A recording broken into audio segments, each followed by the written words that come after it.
Welcome to Jacket Jockeys with Justin. And me! Hey! We're hi. back again. I never left. I never left either. We've been here the whole time. We are... You brought us back with you. Yeah. Oh, God. We're here I don't even remember saying that. Oh, God. Oh, man. Anyone in the audience, help me out. I did my best internet research. There's another show or movie where someone says something like, they said something earlier on to some crazy thing. Someone confronts them about it, and they're like, I don't even remember saying that. What was that? I feel like it was lost, but I couldn't find it. Anyway, let me know. Jacket Jockeys at whatever. All right. So, Gmail, X, Blue Sky, what have you. We're all those places. Really? Yeah. YouTube. YouTube? We got a YouTube channel. Yeah. Why? I don't know. I set it up.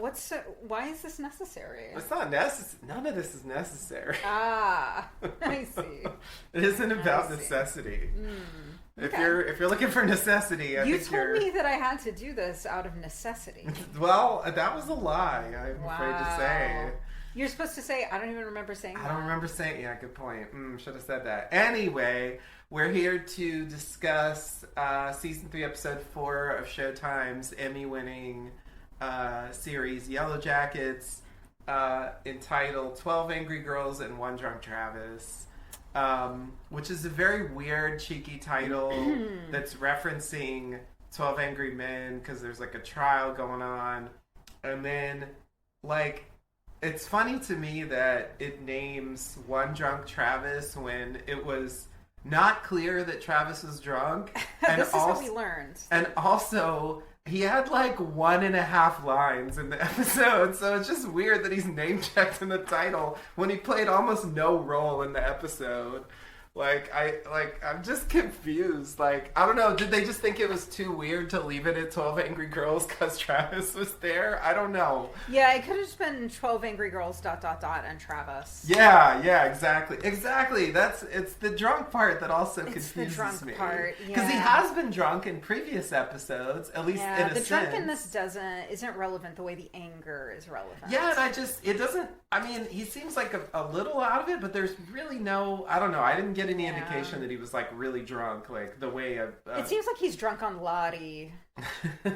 Maybe, but I don't even know about that. I don't know, I'm confused on every level about that, and we'll get to that because that's at the end of the episode. His enigmatic comments. I had some different thoughts when I watched it again, actually, about a lot of these scenes, because I think the first time you go through this, you don't know where they're going, and so it's less obvious what maybe is worth paying attention to, or at least it changes your perspective when you know where they're going. So anyway, it was pretty dramatic for me, the difference. This is a weird one. This episode is one of the most quintessential Yellowjackets episodes. There's so many moments where they go for certain things that just it's y'all out there, are you listening? Listen to what they say. Listen to how they're developing these things. It's such a consistent pattern. Anyway. Wow. Yeah, I just, no Bigfoot baby. That was never going to happen. If you thought Bigfoot baby was going to happen, you're in for disappointment. I'm pretty sure those people aren't listening to us because we've dissed on them so many times. It's true. Okay, so yeah, you want to just dive in because we got some ins and outs to dive into this week. We do. It's surprisingly dense. I would say this is the densest episode of the season so far. It's certainly the most notes I've taken, just to describe the dynamics. But you always take a lot of notes when you watch a trial unfold, when you're watching court TV all day. I'm so glad you said that. So yeah. That reminded me. The first thing that I thought when should I wait? Yeah, I'm going to wait. Sorry. Well, let's get into the scenes and then I'll say my thing. Yeah. Okay. So, we start off in the past. We open on an idyllic shot of the woods as Ben is marched back to the camp. Shauna, Van, and Akila briefly discuss the dream from the last episode. Shauna thinks it wasn't that weird, calling it a 6 out of 10. which I thought was fucking hilarious. This is an example of what I was talking about. She's like dissing the show, you know? Like, yeah, that was bad, whatever. You know, and it's like, y'all made us sit through like 10 minutes of that shit. And then you have Shauna go, bah, it was nothing. I don't know. That was funny to me. Anyway. Yeah, same. Akila thinks it may have been a message. Shauna glibly says that the message was to stay out of the cave. And the two of them leave Akila behind. Van makes no comment. So, yeah, so this is our follow-up on that long fantasy sequence. And it's a big-ass wet fart. Yeah, it is. It's funny that they did talk about it, and it does seem like they don't quite acknowledge that they had the same dream. I think they do. I think that's implied. It does seem implied. So we don't learn nothing. Yeah. But it isn't that much. But they didn't say it explicitly, and there's still room for the idea that they just three had separate dreams, and well, that would really be a 6 out of a 10. Yeah. If it wasn't the same vision. Yeah. But Shauna, just right off the bat, is kind of a jerk. You know, past Shauna is definitely like a pretty irritating character this season. It's hard for me to like her. I don't know. Yeah. Adult Shauna is like not quite going as far. She doesn't want what the viewer wants. Yeah. Which is a problem. Yeah. For this viewer. Yeah, definitely. Yeah, I don't know. I'm not even 100% convinced she's wrong, but the way she goes about it is so hard to support. So anyway, this is a funny little scene. All right. Anyway, continuing from there. This episode they're doing something really. They're taking Natalie and Shauna in very different directions in terms of likability, in terms of their roles in the social structure from where they were in, for instance, season 1. Yeah. Oh yeah, very much so. Anyway, go ahead. Yeah, it's a dramatic thing, and I can't help it. Well, I have some comments because there's some insinuations in the scene with Jackie in the freezer later with Shauna that made me think that there's a point to what they're doing with this. I think there's a point to what they're doing, and I think part of it is reconfiguring the power structure in the past in order to move us more toward the scene that opened the series. Right. We talked last week about how do they go from this self-sustaining summer situation or spring situation, self-sustaining spring situation, triple S, to hunting each other again. Yeah. Yeah. That is looming for sure. It's almost like we've gone back to that season 1 era where they know doom is coming, They're in this era where things are okay for now, but it's there's no clear plan of what they're going to do when things are rough again. Anyway, you ready to... Yeah. Let's do it. So Travis is sleeping, maybe because he's so drunk. I don't know. Anyway, then he wakes up and looks at some burned sketches. I think these are hobbies. My conclusion when I watch it again is that these are hobbies. He's also clutching the wolf's carving that Javi made. Oh, I didn't notice that. This is something I picked up. And they're burned, and we know he made sketches. So I think these are Javi's sketches. Yeah, that makes sense. It does make the most sense. He rescued them from the fire. And it's so he doesn't say shit, so it's just very subtle. I don't know. Anyway. This is one of the few little bits we get of Travis. Oh shit! Did Travis burn the cabin? I mean, he's not out of the suspect list for sure. I mean, I feel like part of the point of the episode is you could argue for a lot of them. Yeah. Okay. So the others arrive back at camp. He gets up and is joined by Lottie as they see that Ben is with them. Ben takes in the camp. Shauna asks Natalie where she's going. She wants Ben to pay for what he did, but Natalie says, we won't do that. Lottie says, yeah, we should let it decide. And Melissa says, fuck that, he burned our home. Natalie says he deserves a chance to tell his side of the story, so they'll have a trial. And that's where we go into the credits. Uh-huh. Okay. No, go ahead. No, go ahead. I was just going to say, I don't like that, we're going to have a trial. Boom. I thought it was... I thought it was dorky. Yeah, so it didn't really bother me, but yeah, it is like kind of a classic TV setup. But what it made me think of is, do you remember the Lost Writers Guide? Oh no. Oh yeah. Like it was like it's a medical drama. It's a law show. And one of the specific scenarios that they outlined in that Writers Guide was they have a trial. For like maybe someone doing something. I forget exactly what the point was. They do have a trial, and it's also a wet fart. Did they? Didn't they? Don't they try Juliet? Oh, the others. Yeah. But this was from early days, like season 1 main camp. Yeah. But it's true that they did a trial eventually. Yeah.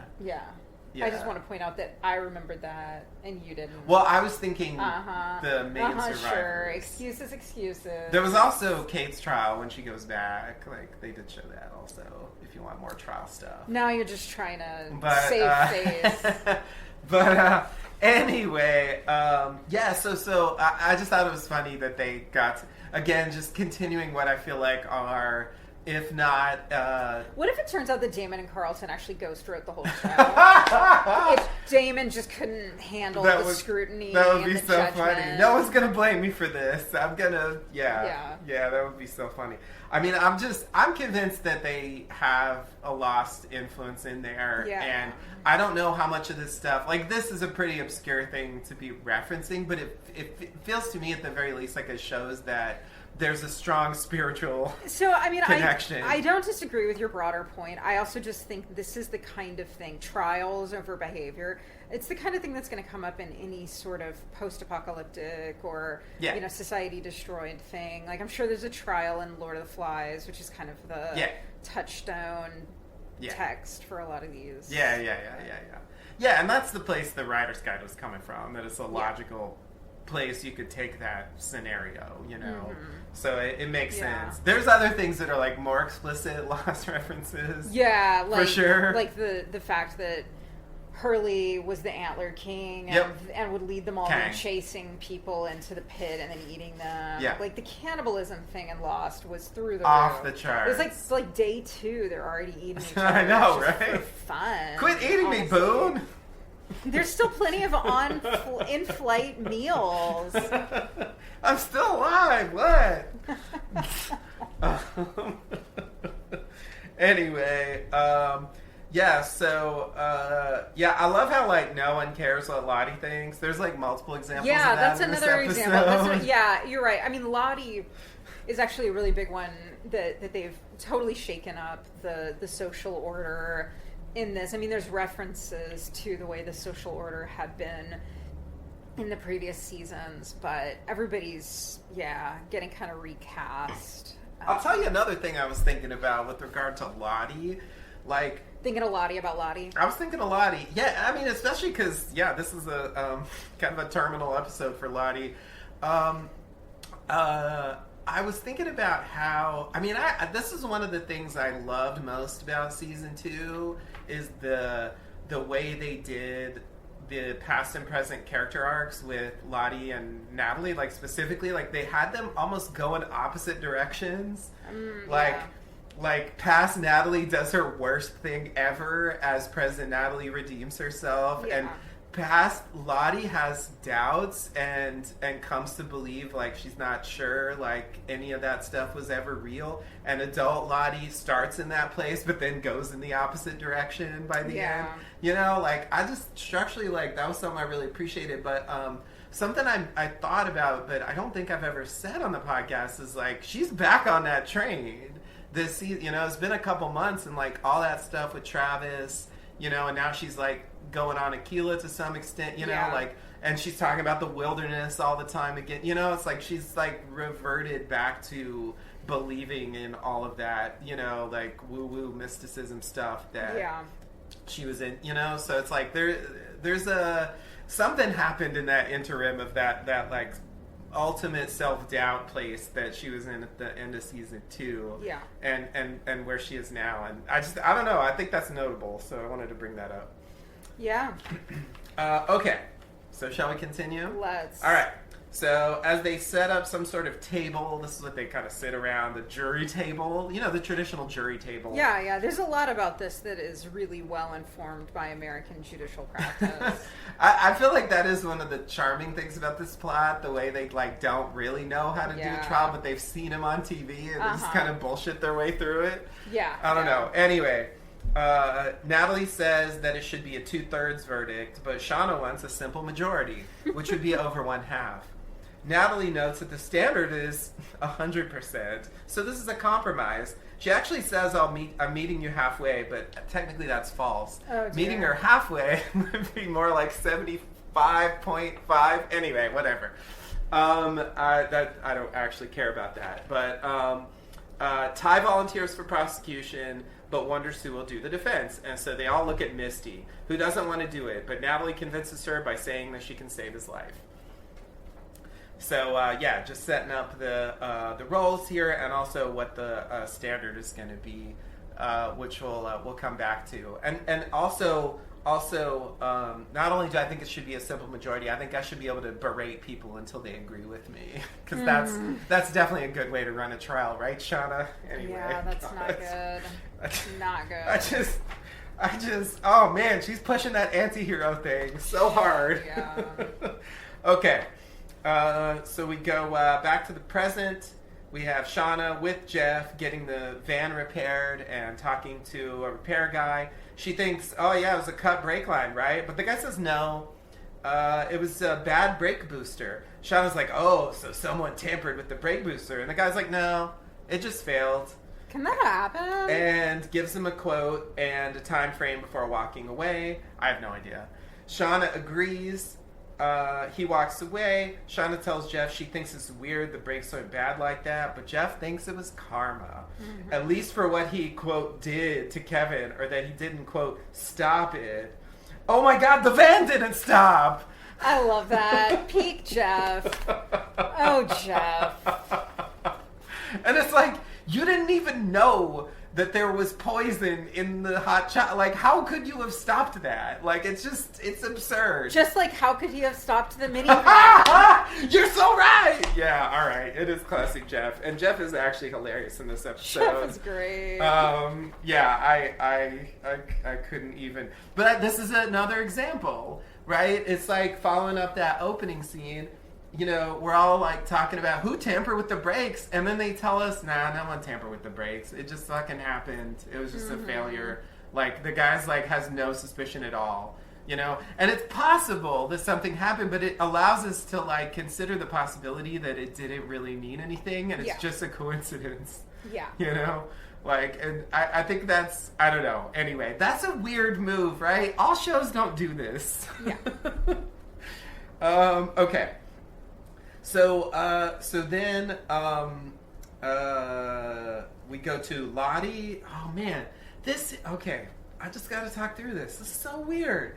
Okay, Lottie. I don't even know how to describe this. Lottie leaves a bank, I guess, with a thank you from a guy who hands her a slip of paper. I don't know what this paper is, and offers to call a car, but she refuses. Like a I don't know. Is it like a deposit? Like a receipt? It might be. It just, they don't show it, and I'm like, I guess I'm supposed to I don't understand what's happening. And sorry. No, go ahead. I didn't think much of this when we first watched it, but when we get to the end, all of these scenes with Lottie acquire this greater significance, and I'm like, what the fuck is this about? Like, I have no idea. It goes nowhere in this episode, so I'm just... Now I'm like, maximum intrigue. Like, what the fuck is she doing at the bank? Like, what is this about? I seriously have no idea. Yeah, I mean, I don't either. I'm sure we will get new information and questions next episode. But I think the takeaway here is that she's just made some kind of high value transaction, or else the banker wouldn't be like offering to call her a car. Yep. But beyond that, in hindsight, knowing that she'll be dead at the end of the episode, it makes one wonder, did she put something in a safe deposit box? Did she open an account for someone else? Does this have to do with Callie?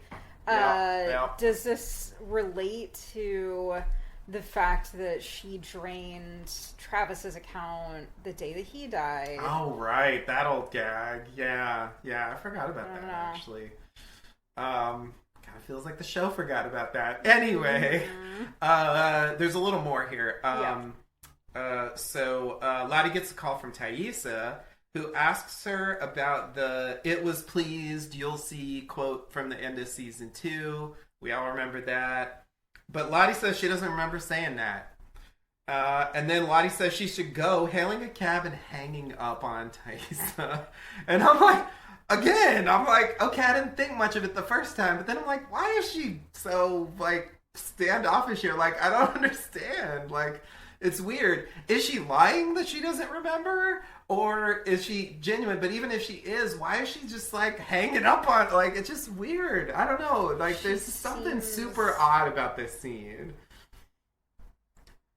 She seems honest when she says she doesn't remember. Or, I don't know. Maybe I agree that she seemed honest. In terms of why she's standoffish with Thaisa, I don't know if that's... Now my memory is hazy, but I thought that at the time it seemed like she was standoffish with Ty because Ty had called her for a particular ask, not to check in on her, right. how is she doing since we institutionalized her, whatever. Right. I don't know. Yeah, that makes sense. But now we know she's on this whole other trajectory. Yeah. You know, if she killed herself. Right. Which I think is quite likely, although... I got some other theories. Everyone's a suspect. Anyway.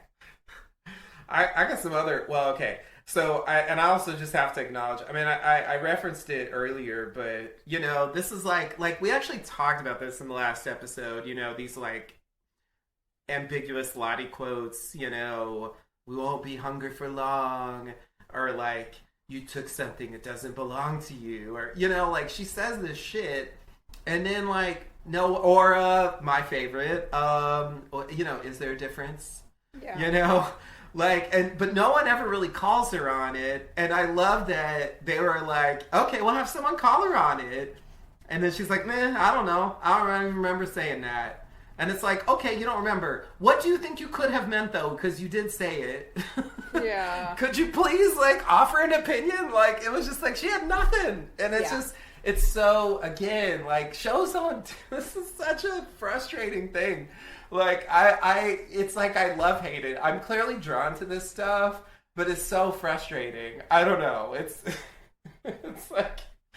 It gets me in this place where it engages me, but I'm also just like going like, God damn it, I want more. Mm-hmm. You know, it's like it gets me in that way because it's like like say something, like what were you talking about? I don't know, and it's like I feel like I even sort of know, but I want you to give an opinion, and you just refuse to, and it's just yeah, it's tricky because I don't really want to watch some, you know, like fantasy magic kind of thing. Like, I don't know. But you don't want Lottie to be like shooting lightning out of her hands and shit. Yeah, exactly. Or and like, but I do want the stuff to mean something. Yeah. It's tricky. Shows like this are tricky. They are, and it's just, it's sitting in a zone that, there's just, I don't know, shows like this don't come along every week. Yeah.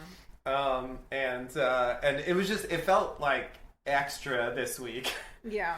You know, in terms of that stuff, that specific, like, big intrigue into, I want to call it a bait and switch, you know. It's like you, or over promise under deliver. Like I'm kind of workshopping this because I'm thinking about trying to explain this in the Lost book, but like it's this thing where like you throw something out there that's like clearly supposed to provoke the audience, but then when you come back to it, you're like, nah, it's no big deal. Yeah, for sure. It is sort of a bait and switch, and shows love to do it. And I don't know what else to say about it, so you should probably just interrupt me. Fair enough. No. I'm ready to move forward. Yeah. But, okay. So we'll go back to the past. We have Lottie picking up some flowers and, like, branches. I don't really know what she's doing here. As Aquila approaches, saying she didn't want to come here. And I guess she means she didn't want to come talk to Lottie. Yeah. I think that's the Yeah. point she's made. It was a weird way to phrase it. Lottie says, talk to me. Aquila tells her about the dream in the cave and that it felt real somehow. Lottie thinks it was a vision and asks her if she's ready to keep going. Aquila says, when do we start? And Lottie says, tell me more about the cave. And that's the end of the scene. Yeah, so they're going to go back to the cave and start, like, tripping out in the cave. Maybe so. Instead of taking shrooms. That sounds like a really unfortunate idea. It sounds like an extremely unfortunate idea. Especially if there's poison gas down there in addition to whatever they bring themselves. But also, like, again, this is funny thing where Travis puts Lottie onto Aquila seemingly just to get her away from him. Yeah. And, like, but now it seems like there's a legit Lottie Aquila thing happening. Yeah. You know, like, by coincidence in a way. You know? Yeah, like anyone. It could have been anyone. But, yeah. You know, once you throw in hallucinogenic gas. You know what is the worst thing that the show could do? Go for it. Is we find out that the pit girl scene was a cave hallucination. They never actually did that. What? Never no pit girl? Oh No pit no! girl. Oh no! No pit and no girl. Oh no! Well, there is a pit. I mean, we've seen the pit. The whole show has just been one cave hallucination. Well, that would be a letdown. If they do that, I'm done. That's where you lose me. I can handle some hallucinations. Is it Dallas here and there. that does that? Yep. Yeah. It wasn't the whole show, but it was like a whole season. A whole season was a dream. Yeah, they did. They totally did that, and that's like fucking. That's when you're like, shit. I don't know how to get out of what we just did. So like, can we just like reset everything? It's the worst way to do it. It really is. It's a horrible idea. Please don't ever do this. But I just want to note here that Aquila's the only one who seems to have to put some meaning on the experience they had in the cave. Like the rest of them... Well, we don't really know what Van thinks. That's true. Van doesn't offer an opinion, but she also doesn't seem particularly Van concerned is about it. so mysterious to me in general. She's all over the place. Right now. And in the future timeline, maybe she killed Lottie. Yeah. Her hand is shaking. It's totally possible. Shaking with the pretzel. Fuck, I didn't even think about that. Of course I didn't think about the first time because we didn't even know that happened the first time. But the second time, it did seem suspicious. Of course it's suspicious. As soon as they show this close shot on her hand. Yeah. Shaking. It's like, why is your hand shaking? Yeah. Your hand is shaking because of you have some, like, secret or there's and some, she says like, the adrenaline. inner turmoil. And it's like, adrenaline from what? She says adrenaline from the day. And it's like, interesting. What'd you do today? It gave you so much adrenaline. I mean, yeah, you almost killed a guy. She's but that implying was it's that. hours ago. Exactly. And yeah, I mean, if she's not the one who killed Lottie, maybe she knows what did happen. Or maybe, or she's hiding something else. I mean, she's obviously hiding something. Yeah. Yeah. Anyway, so I mean, just to say, like, we've already been talking about how present day Van is a little bit unpredictable. Yeah. Very, yes. And I think past Van has also had some pendulum swings. Backs and forth, if you will. Yeah. Yeah, but totally. Anyhow. Totally. Yeah. That weird place she was at like, it doesn't seem like that's there anymore. Well, like, if Van is the one who... If Van's hand is shaking because she locked Shauna in the freezer, and she's the one who's been, I don't really buy that. I mean, the videotape connection is a thing, but... Right. I don't know. Right. I don't know what she's getting at. Yeah. But she has dived right in. You know, she didn't want to be a part of any of this at first, and she's in it. But she's acting very reluctant, you know? Yeah, but she could just leave, and she doesn't. Yeah. No, I mean, you're totally right about that. But it's like, but she tries, well, we can talk about it later, but like, she tries to talk Taissa off of it, and she does actually successfully do it in the end. So it's like, she is like putting something out there to you know, be proactive. Like, she's not just standing by passively while it happens, you know? So I don't know. So I'm not like, you know, I don't know. And the calling off the thing at the end of season 2, it's weird. And then, like, I think that's enough shuffling. Let's get to the fucking human sacrifice, please. And it's like, what? But so, yeah, no, I agree. Vanna's like... Yeah, I mean, that's the craziest thing. One of the hardest characters to read on the show. Like, I often feel like I just don't know where she's coming from. Because it's like, one scene, she seems totally normal, and the next scene, she's like... doing the craziest shit for no apparent reason. I don't know. Okay. So, okay. So then we go to Ben sitting by the ducks when Misty comes over and slaps him for burning the cabin. So he's imprisoned with the ducks. Yeah, they put him in duck jail. Duck jail. I want to be in prison with ducks. It's not so bad, actually. Mortimer should be in there somewhere. Yeah. Just incidentally. And she references what she did for him, including talking him out of killing himself. Ben says he wouldn't do that. He didn't burn the cabin. Misty says, prove it. Ben says, how? And says the trial is a farce. He's already lost, and there's no reason to lie. I mean, I don't know if you're wrong about that, Ben. She seems convinced and says, don't say that out there if we're going to win this. And then she sits next to him. She really thinks she's in a movie. She does.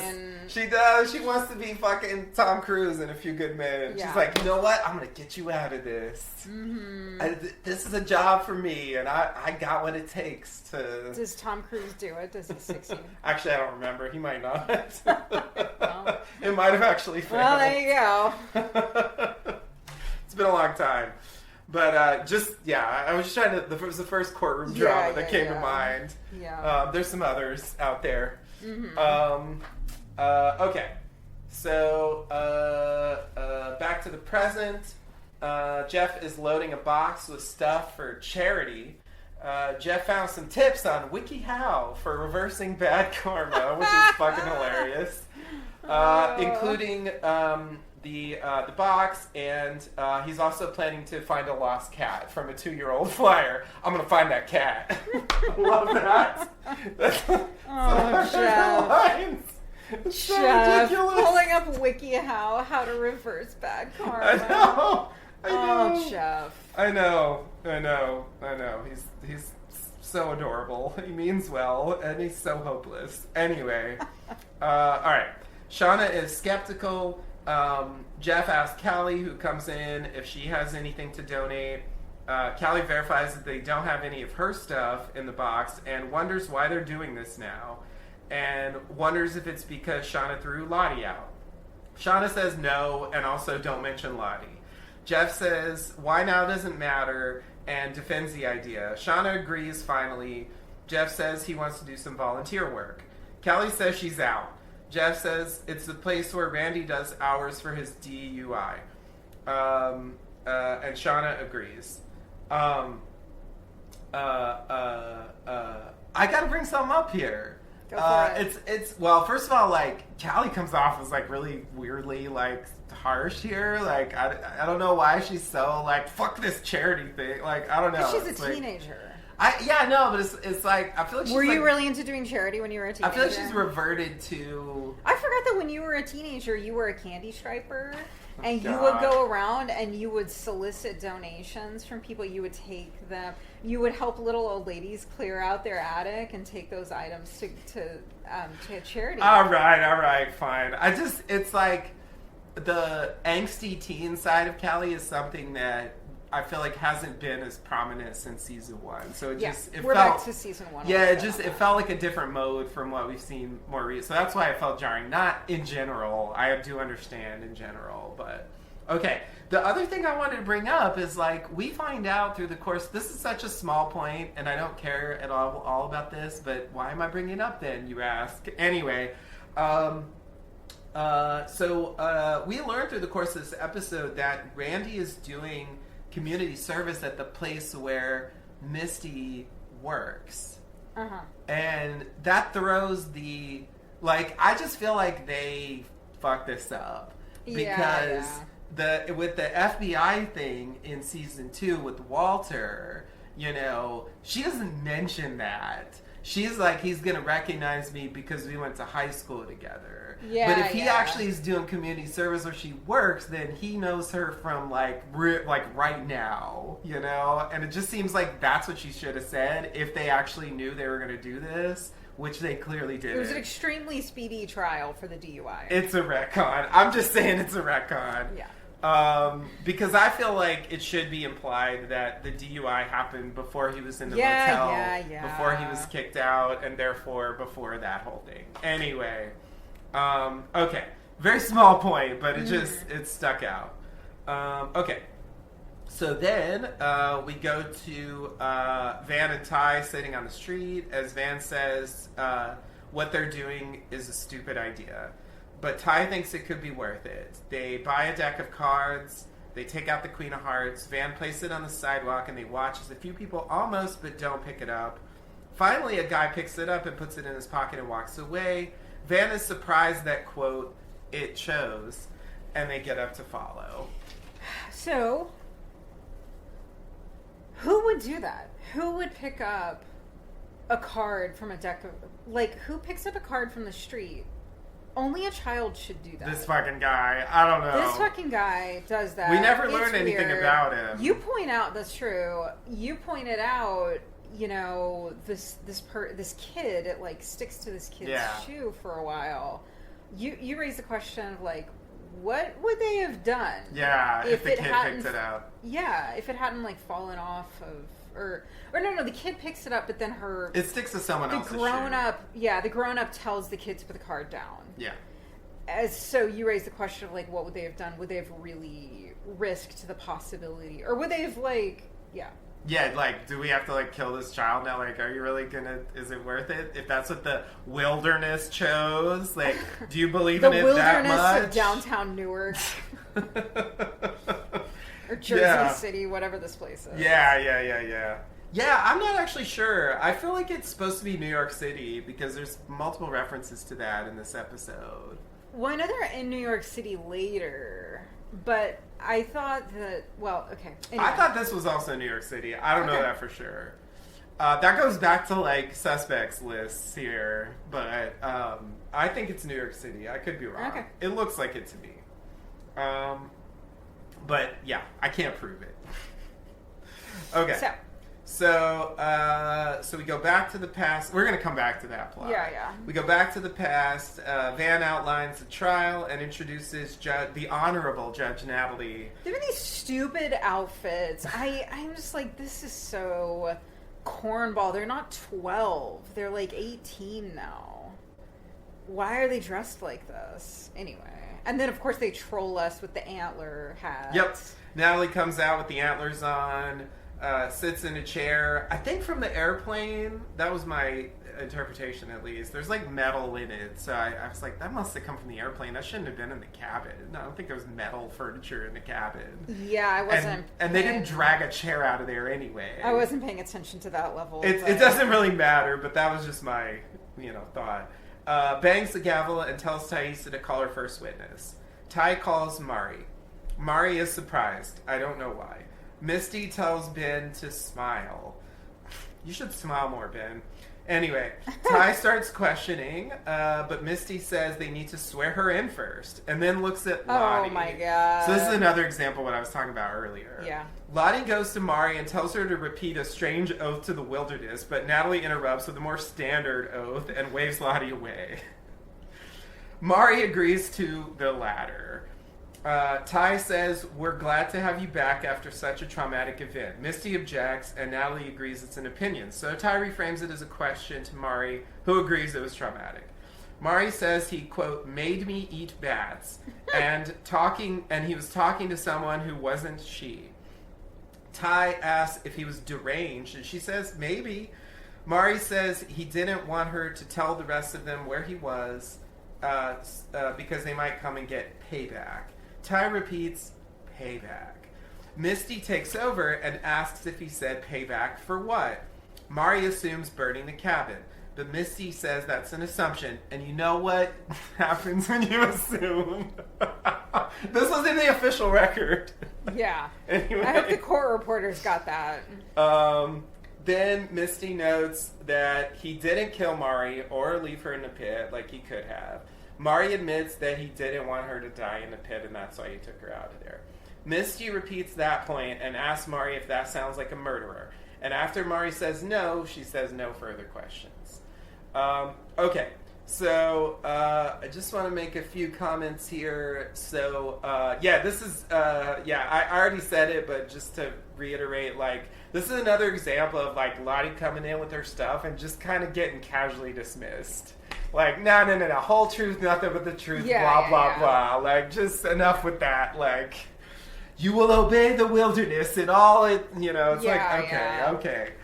And then the other thing is, like, Mari says he made me eat bats. Like, I just object to that. That's not what happened. He offered you bats to eat. Did you call out objection? I should have, and I would have if I were there. But anyway, whatever. It's fine. It's Mari. I'll buy that. It's interesting that she mentions this talking to someone, because I kind of thought they dropped that thread, and maybe they are dropping the thread, but at least they mentioned it one more time. Yeah, which I'm glad they did. Yeah. Because I would like them to revisit that, even if only in relation to Caved Ass. Yes, definitely. Like, maybe Lottie goes to talk to him at some point, like, to find out more about those voices. Yeah. That could definitely happen. Before they eat him. Anyway. Yeah, I was getting heavy, like, they're gonna execute him and then just eat him just cause. Yeah, they don't even need to. Yeah. They got plenty of food. Plenty of duck eggs. But they're just gonna eat him anyway.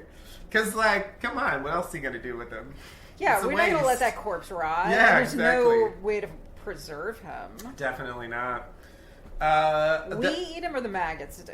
Exactly. Somebody's gonna eat him, alright? What do you want it to be? Come on. The other thing I was gonna complain about is just, I gotta check the tape, and I didn't, so I could be wrong. I don't think Ben ever said the word payback. Yeah, I also had that hesitation when I heard it. I was like, I don't think he said that. It's like he did sort of imply that, like, they would come for him for vengeance, but it's just like, in the end, I don't think it really mattered to the outcome of the trial. But, I agree. I agree. It just sort of bothered me that they hinged this whole point on, said payback. Payback for what? And it's like, that was never said, so it's just silly to even have this line of questioning. Yeah. Anyway, whatever. It's fine. It's interesting. Mari, like, she actually votes, like, innocent first, too. Like, she's really, like, heading for a redemption. I find myself liking Mari much more than Shauna in these episodes. Yeah, she's behaving in much more likable ways. Yeah. You really see her conflict around this, and also, like, the fact that she's taken off guard by being called to the stand. It's like, Mari... Get with it. It's not a shocker. You're literally the reason that we found him in the first place. I sympathize with her, and I don't know what's going to happen. I don't know what's going to happen with Coach Ben at this point, but yeah. Yeah, it's like I wanted to be on Shauna's side when they had their conflict, but, like, like, Mari did a few casual taunts, and, like, Shauna, like, spit in her food and bit her and, like, was, like, attacking her. Like, it's just like... Yeah. I don't know. It's hard for me to be on her side there. Yeah, agreed. All right. So we'll come back to that. Obviously, that's the main plot for the past in this episode. Okay. So we go back to the present. They arrive at the place Jeff mentioned, and Shauna reacts to the fact that it's Misty's nursing home. Jeff says we probably won't even see her as Misty appears. Classic Jeff. And walks over, wondering if Shauna's there to apologize. Shauna doesn't think she needs to apologize. Misty finds out they're there to volunteer and says that they're going on tapioca duty and thinks that this is better than an apology. This is so funny to me, this whole tapioca duty.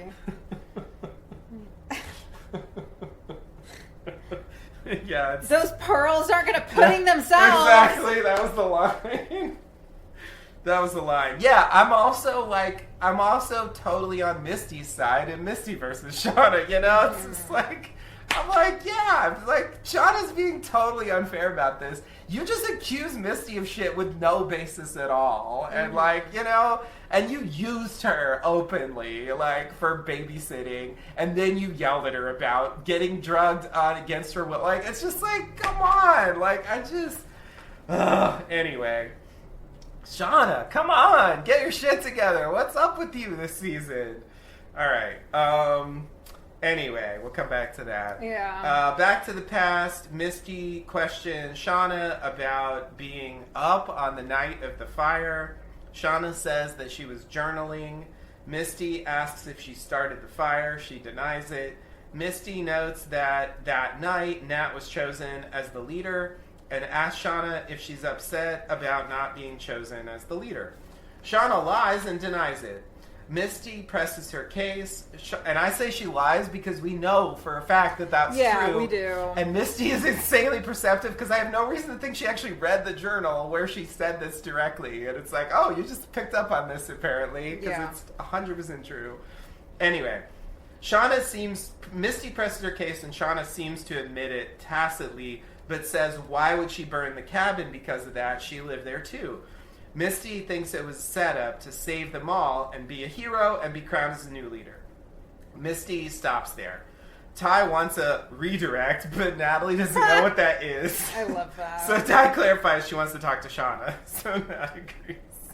Yeah, this is a good example of the we don't really know what we're doing, you know? Yeah. I remember reading the script for Pulp Fiction, that scene where they're trying to do the adrenaline shot and Uma Thurman, and in the script it describes it as a scene from ER, but no one knows what they're doing. You know, I feel like that's what this is like. Yeah. You know, it's in that spirit. Anyway, okay, so Thais is gonna talk to Shauna. She says that she thinks Shauna's a hero. Misty objects. Sustained. Ty asks Shauna if she thinks Ben is the hero. Shauna says no. Misty objects. Overruled. Ty asks Ty asks Shauna why she doesn't think Ben is the hero, asking if he helped when Shauna was in labor. Shauna says he did nothing, only saying, all I did was press play on a VHS tape. An accurate quote. Thank you. Yeah. Ty asks Shauna why Ben would start the fire. She says he judges us. He's not one of us. They fought to stay alive. Ty stops there and looks pleased. Yeah, I did not think that Ben's failure to step up in Shauna's labor crisis was ever going to come back. Me either. And I thought that was a really savvy thing to bring up. And it leads to a pretty emotionally affecting exchange later in the episode where Ben admits that he's ashamed of having been a coward when she needed him, being the only adult in this massive crisis, and he just buckled under the pressure. I thought that was a really affecting and effective scene. I had not thought about that. I thought this was really good. This is why Thaisa is such a stellar attorney. Why she's going to become a great lawyer later. Yeah, that's clearly a thing and such a bad state senator. Indeed. Indeed. There was something else I was going to say about this. What was it? Yeah, I don't remember. Go ahead. Yeah, so maybe you'll think of it, but Yeah. I was just going to defend, like, because, like, you can interpret it that way, and it's fair to feel that way, and I can see Shauna being disappointed, but I think, like, in another way, like, okay, you can argue, and it's arguable that Misty and or Aquila, like, weren't necessarily more qualified to help with that situation than Ben was, but they did step up, you know, so, like, on that, but on another level, like, I get being like, I don't know anything about this. I could just as easily make it worse. Like, I don't think I'm really gonna... You can't make it worse. I mean, no. You don't think so? I mean... If you make the wrong decisions in a, like, emergency medical situation, I mean, you don't think you can make it worse? Well, what you just said, of course, is true. But he's the only adult. They're a bunch of teenage girls. They don't know anything about, like... He's presumably been in lots of, like, first aid situations.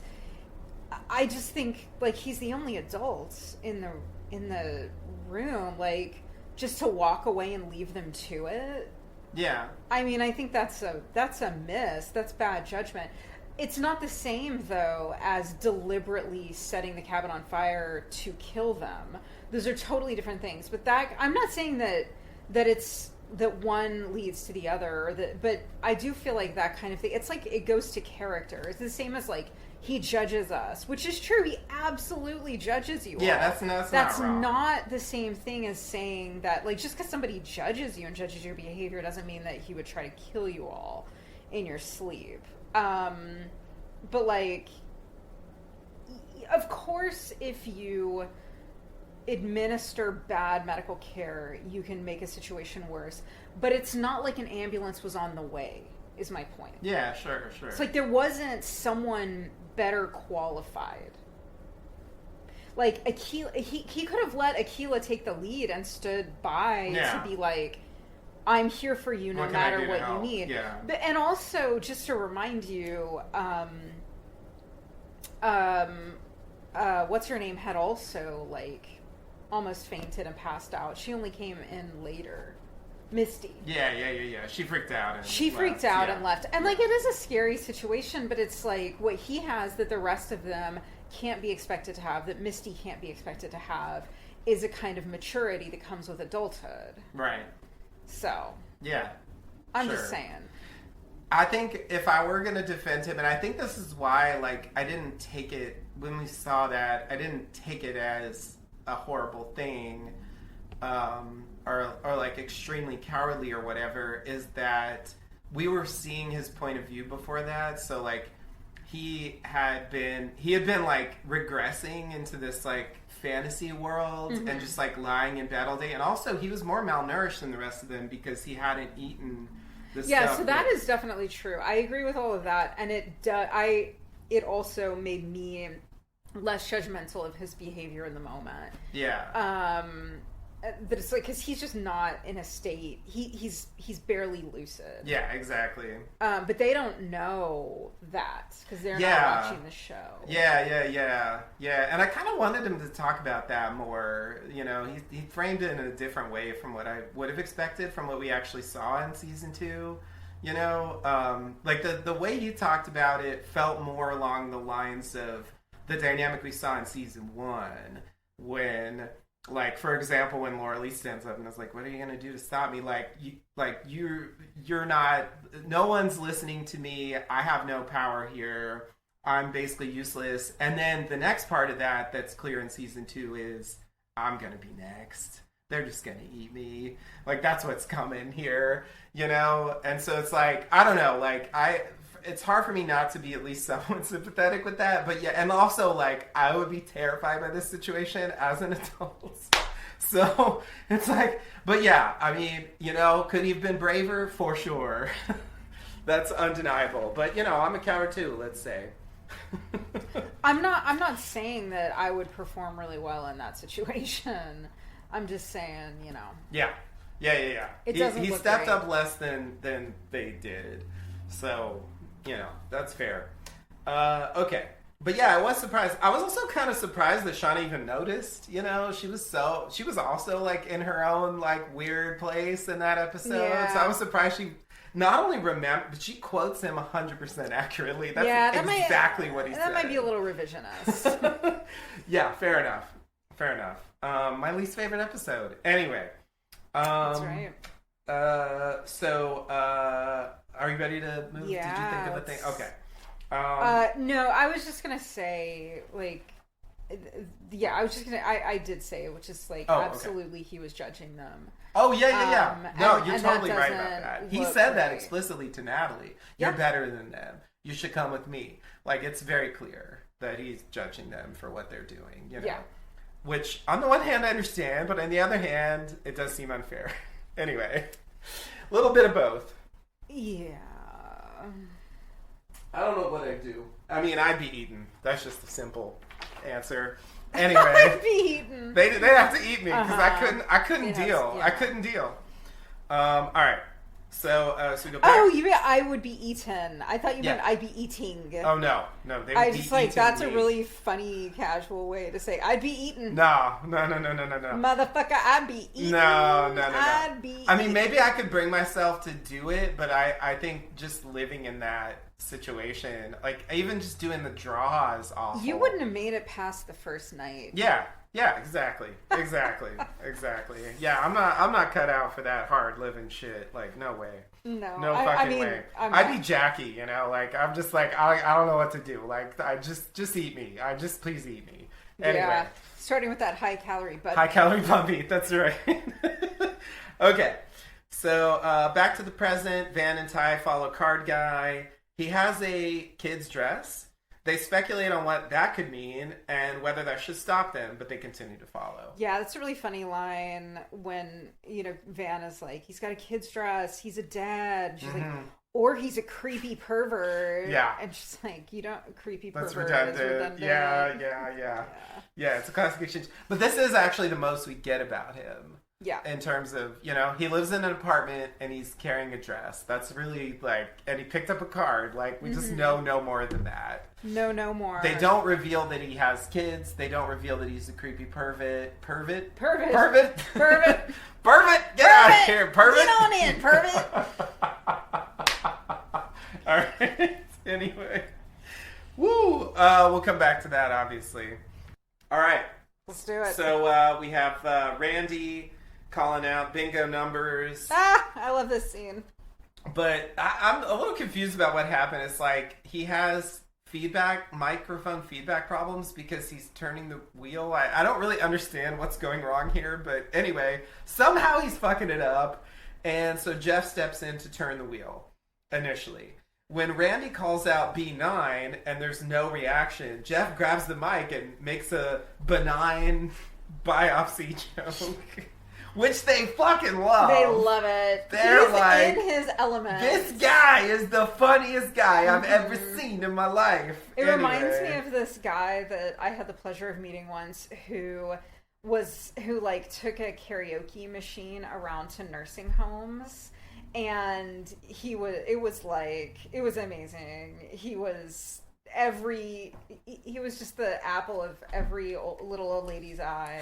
And yeah, I love Jeff in this episode. He is very charming, definitely. The audience loves it. Jeff turns the wheel, and then someone says Jeff should read the numbers. Oh, Randy. I know, poor Randy. It's every time Randy shows up, somebody's shitting on him. Yeah, his gig gets usurped, and like he was like trying to do a thing. I don't know. It's like he didn't have all these jokes, but like, come on. I don't know. Anyway, so he does, and he gets G46. What are you gonna come up with for G46, Jeff? Well, here's what he comes up with: G for the sixth and final time. Who keeps leaving the Bengay next to the toothpaste? That is such a stretch. It's so effective. His audience loves it. They loved it. Comedy is all about knowing your audience. They absolutely loved it. That's happened to me. Anyway, I literally said that. All right, yeah, it's clear they relate. Anyway, it's going really well. He's fucking killing this. He's getting lots of karma. I don't know if Shauna is, but he's racking it up. Yeah, I don't know. And it's like, what did you did the blackmail, Jeff? Like this other stuff, like that ain't your fault. Like anyway, all right.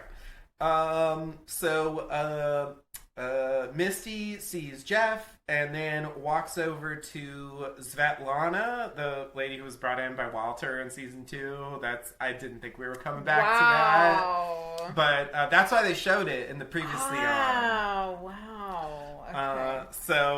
Yeah, that went right over my head. That explains why she was so sure about the piece of paper. Exactly. Yep. Yeah, that was something I didn't catch the first time either, but the second time it clicked. Okay. Seeing a folded piece of paper on the table, asks if it's for her, meaning Misty.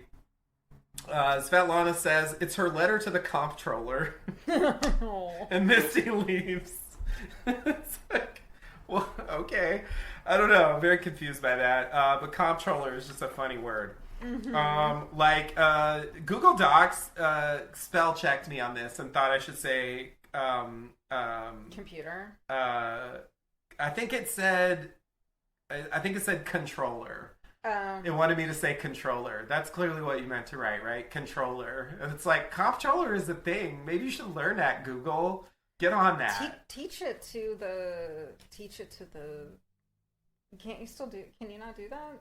You probably can. I did. Wait, why are you in Google Docs? Anyway, that's where I type these. Okay, but it doesn't matter. Just in case you need to share it with people. Yeah, I mean, it gives me easy access, and it saves them in a place so I across your platform. Get to this later. Episode brought to you. Try Google Docs today. Put in promo code Jacket Jockeys for $4 off your Google Docs. Yeah, they don't charge for that. Anyway, okay. So, Shauna is in the kitchen stirring some tapioca, I believe. It better be tapioca. And she's fucking enjoying herself, singing along to the sign. Like, she's like, this is great. It's like, it opened up. Go ahead. Misty is like, you're going to go on tapioca duty, and this will be better than apology. And then Shauna's like, you know what? This is great. Yeah. I saw the sun, and it opened up my eye. Yeah, it's like, I was like really surprised by this the second time, especially. I was like, oh man, she's fucking loving this. Anyway, by Ace of Base. Misty comes in and It's actually the only time we see Shauna smile like this whole season. It's true. This is like her happiest moment this entire season, which is kind of crazy. Ace of Base has that effect on people. I guess so. So is tapioca. Misty comes in and can't believe that Shauna's enjoying this. Isn't this all you do all day? Shauna says... Wrong thing to say, Misty. Shauna says Misty should be punished for the breaks, but Misty says she was in the car and she, quote, saved Shauna's life, and Shauna threw her out of the van. Shauna wonders what Misty wants. Misty wants an apology. Shauna gives a non-apology, saying she's sorry she doesn't know what she should apologize for. Which is the kind of shitty thing that past Shauna would have done. Yep. It's definitely adolescent Shauna coming out there. It's adolescent behavior. Misty imagines stabbing Shauna with a knife and then walks away. I love that. And you know what, Misty... I get it. I get it too. Because it's like, okay, so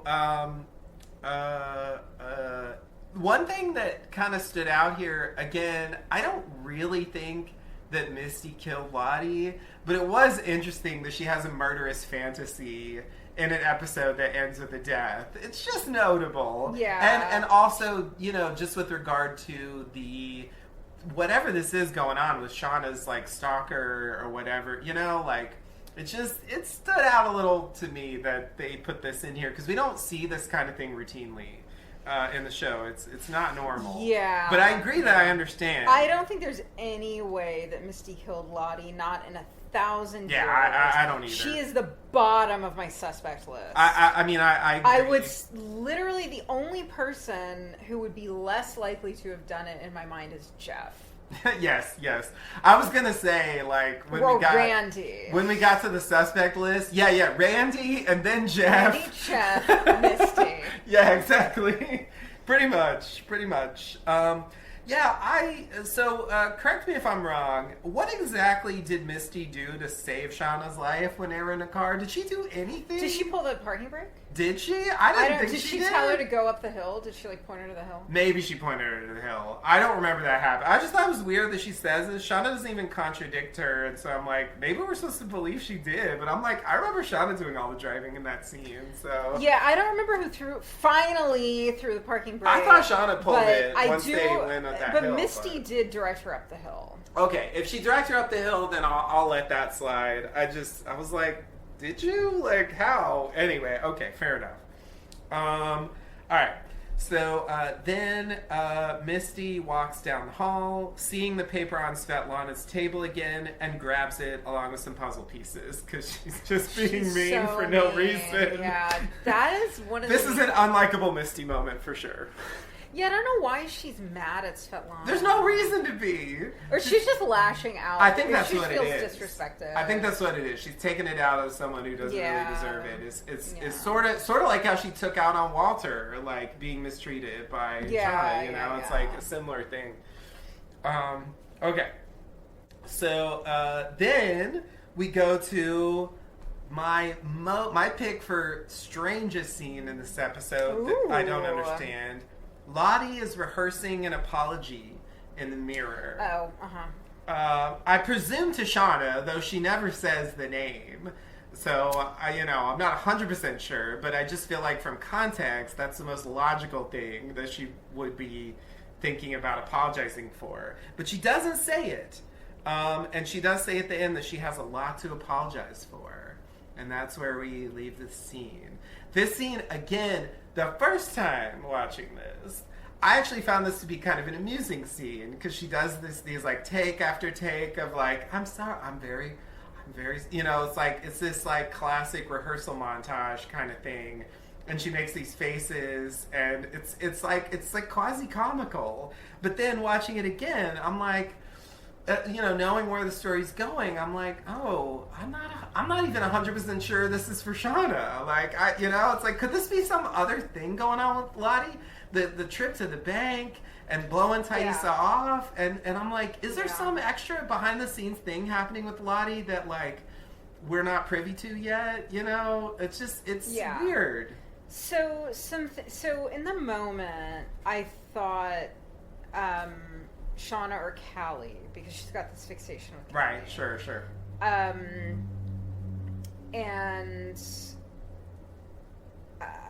then at the end of the episode, after we find out that she ends up dead, I thought, okay, and I also thought it was funny because it was like she's trying to get it right, like she's rehearsing to try to make it look right, as opposed to just having it be sincere.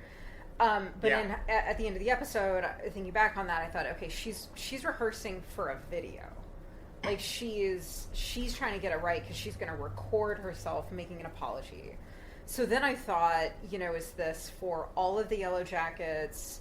Is it for just Shauna, just Callie? Is it possibly for the acolytes? Mm-hmm. Like we hear her. In the first episode, she sort of or second episode, whenever it is, she sort of like glosses over what happened to her. Yeah, she lost her community or something. It was a vague line like that. Yeah.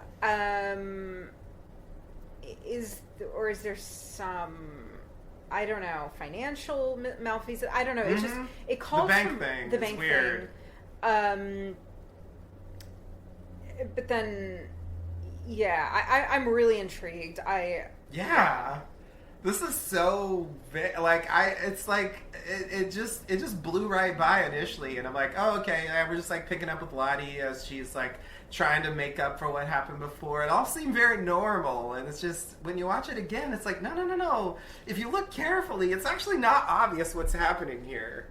And there's this thing, that you've talked about in this podcast and previous podcasts about like how like her confidence in what she's doing wavering from time to time. And I think this rehearsed apology could be read as sort of a wavering of, like, she's not even confident in herself enough to just, like, say what she's going to say. Just try to come from a genuine place and let it flow. Yeah, but I mean, one is invited, I think, in hindsight, to think, okay, she's rehearsing an apology for a suicide video. Yep. Or she's rehearsing an apology that she is going to deliver that is going to result in the person she's delivering the apology to killing her. Yep. Or, those are definitely possibilities. Or something else. And this is our final scene with Lottie alive as an adult. This is it. So yeah, that's weird, you know. When you don't know you're watching that, it doesn't seem like a big deal. But then it's like, oh, that's weird. This is where we leave things. Okay. So yeah, no, the intrigue level is off the chart, and yet I have some banal theories to share with you towards the end, because I think if we neglect the banal, we really could go wrong with this show. Oh dear. So right, I have to throw some of those out there. All right. I hope they're wrong, but so do I. But I had some thoughts. But it is like, yeah, there's some juice here. I do appreciate that. This is actually probably my favorite episode this season so far. Like, I really enjoyed this, both parts. Yeah, you know, I did too, and I didn't think I was gonna when I found out, like, oh God, we're gonna have to watch Ben's trial. Mm-hmm. But I did like it. Yeah. I found that enjoyable. I liked these adult. I don't know. There's something here. Anyway. We will discuss more about Lottie later when we learn what her ultimate fate was. We go back to the past. Misty, so Lottie's on the stand now. Misty asks Lottie if everyone was, quote, on board with the wilderness. Lottie says no, not everyone believed. Misty asks about examples from history. Lottie got an A in history, incidentally. Of people burning things because they disagree with their belief systems. Lottie says, yeah, there are such examples. Misty asks if anyone who didn't agree with their beliefs could have burned the cabin, and Lottie agrees. Misty notes that Ben didn't believe, but neither did Shauna, Gin, Natalie, Melissa, Thaisa, or Lottie could have burned the cabin because it didn't want her to be the leader anymore. Lottie reluctantly agrees that one could think that after denying that she actually did it. Misty notes that it could have been any of them for many reasons, even Crystal. Lottie agrees. Misty says that's a reasonable doubt. So is it fair to convict? Lottie agrees that it is not. Did you hear yourself, Lottie? Anyway, Misty stops there. Shauna asks Ty what her plan is. Her plan was to rest. At this point, Shauna tells Ty that Natalie knew where Ben was hiding. Shauna then indicates that she should ask Natalie about it. And we will come back to that. My takeaway from this is that, I have two thoughts about it. I do feel like they're sort of now arguing, I think convincingly, that if they want to, I mean, you know, we'll go back to, I mean, I'll come back to some stuff about Ben later, but, you know, that, like, they can go on to say it was someone else if they want to. That could lead to some other conflicts, and I think they could go in that direction. You know, someone else burned a cabin for whatever reason. There's many reasons it could have been. And that's actually the answer. And they just wanted us to think it was Ben, you know, the audience. And so they kind of like over-delivered or over-promised or whatever, showing him picking up the matches, blah, blah, blah. The other thought that I have that I don't want to say out loud, but I must, is like, I think there's a chance we never find out who burned the cabin. Yeah. Yeah, I think that's always a possibility. I don't want honestly, that to be true. At the end of like when the cabin burned, I thought we would never find out. I thought that they would just sort of move on. I didn't actually even expect like a trial. I mean, I knew that there would be some showdown, that we weren't done, you know, that there would be another confrontation between Ben and the Yellowjackets. But yeah, I mean, as of really just since we've been doing this episode, like the last hour or whatever, I'm kind of obsessed with the theory that Travis did it. Like Travis, I'm the one that. Drunk dark horse. Yeah, I mean, he's super quiet this whole episode. Very quiet. Very quiet. They don't even say anything about it. Yeah, I don't know. Yeah. And so what if he knows he did it, so he lets him out of the duck prison. Yeah. Gives him a duck for his troubles. Gives him a duck. So he can eat more than just bats. Right. That's an interesting theory, actually. Because, Travis isn't even mentioned in the possible suspects list that they outlined here. And I wasn't even thinking about Travis because, he's laying real low this episode for someone who's mentioned in the title. Anyway, that's actually valid. I mean, that whole thing with Javi, I could imagine that going in a direction where they argued that he, would have done it. Yeah, I don't think that's... Yeah, here's a good motive. You just killed and ate my brother. Yeah.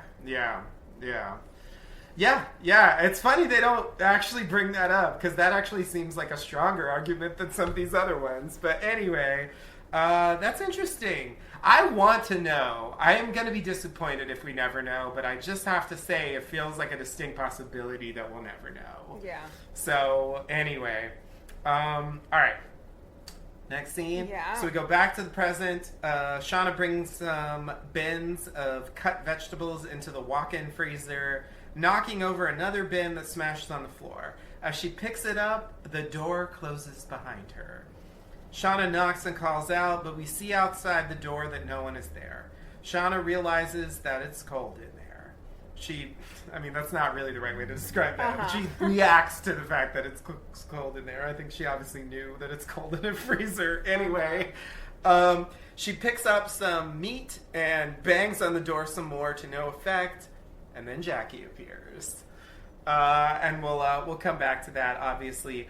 I just want to say, I don't expect them to explain this. It definitely feels like overpromise, underdeliver, bait and switch kind of material happening with this door closing. Mm-hmm. But I just want to note, because this specifically feels like, well, I don't know if they intended this, but when I see someone locked in a freezer, what I think is The Shining.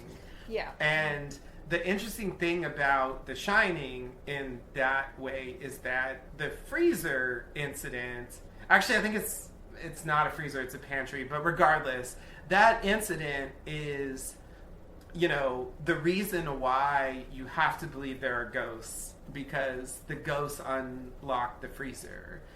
Yeah. Neither of the very obvious humans there would have unlocked that door. Yeah. And the ghost, Grady is out there talking to him, and when he agrees to do what he wants, they unlock the thing. And that's when it's like, okay, like, it can't just be in their head. Stuff in their head doesn't unlock the thing, So anyway, just the fact that, like, this isn't supposed to, do it, and it just, like, slams behind her, it makes me want to believe that someone actually did this. Even though, like, because I don't think there are ghosts on Yellowjackets. I don't think there are ghosts on Yellowjackets either. And I think what we got to think here is whatever we think about the breaks. Because having worked in food service, you can't get locked in a walk-in. Like, it's not even, I was going to say it's the 21st century, but not even 50 years ago could you have gotten locked in a walk-in. So there's a malfunction happening here. There's no, like, we see the outside. There's no padlock or broom, like, holding it closed or something. Yeah. So this is that, maybe it's just that thing that you and I refer to sometimes. I mean, you and I've picked it up as, like, a Lindelof thing. Yeah. Like, there's I don't think anybody did that because we don't see anybody unlocking it later. Like, it's glitching. So you can think it's karma if you believe in karma. You can think it's the spirit of the wilderness if you believe in that. But I don't think we're ever going to have an explanation. Just like we're never going to have an explanation beyond what we've gotten about the breaks. Like, it is a coincidence. Yeah, so it's just like a fluke thing that like the door fucked up and like there's no one's behind this. That's what I think. And it's just a coincidence that there's this like stalker figure also looming. Like with the breaks. But we don't see the stalker figure. 100% we don't. I agree. Yeah. I have no reason to think. It's just like, it's just the coincidences are piling up here, and at a certain point it feels weird. Well, but that's the Lindelof. That is the Lindelof thing. You're totally right. Okay, I 100% agree with you for the record. I just don't want to. Well, I wish I didn't. I mean, I don't think it's the. I don't think there's going to be a scene. You've always been the caretaker, Shauna. I don't either. Okay, so we go to Ty and Van entering the apartment building, following the card guy. They go to his door. Van wonders how they'll get in, but Ty checks the door and it's unlocked. So they could just like walk right in. Ty thinks it's a sign. It's not the New York of the 70s anymore, I'll tell you that. Leaving your door unlocked. Van pulls her back. Ty basically says that she needs to do it so Van will live more. That's not how she phrased it, but that's the point. Yeah. Van wants to enjoy the time they have left. Fuck the wilderness. Thaisa closes the door, finally agreeing and saying, new plan. Telling Van to meet her at Columbus Circle in 1 hour. This is one of the reasons why I think they're in New York City. Incidentally. I still think they're in like Jersey City. Which you can absolutely get to Columbus Circle in an hour. Don't you have to go straight there though? You gotta take the path. I don't know. Okay. All right. It's not. Nah. All right. Just throwing it out there. But yeah, this is the thing we talked about earlier that, the Van does talk Ty out of doing this. She could have gone along with it. The door was open. They literally could have walked right in and killed this guy. And she pulls her back and it's like, no, don't do it. And Ty actually agrees. So, but then we missed the scene where then Tice is like, "You go ahead to Columbus Circle. You get a head start. I got a rock in my shoe. I gotta get it out." Well, and then Vanna's like, "That's okay. I have to be somewhere with some candles. I need to go to the candle store." Yeah. The creepy ass candle store.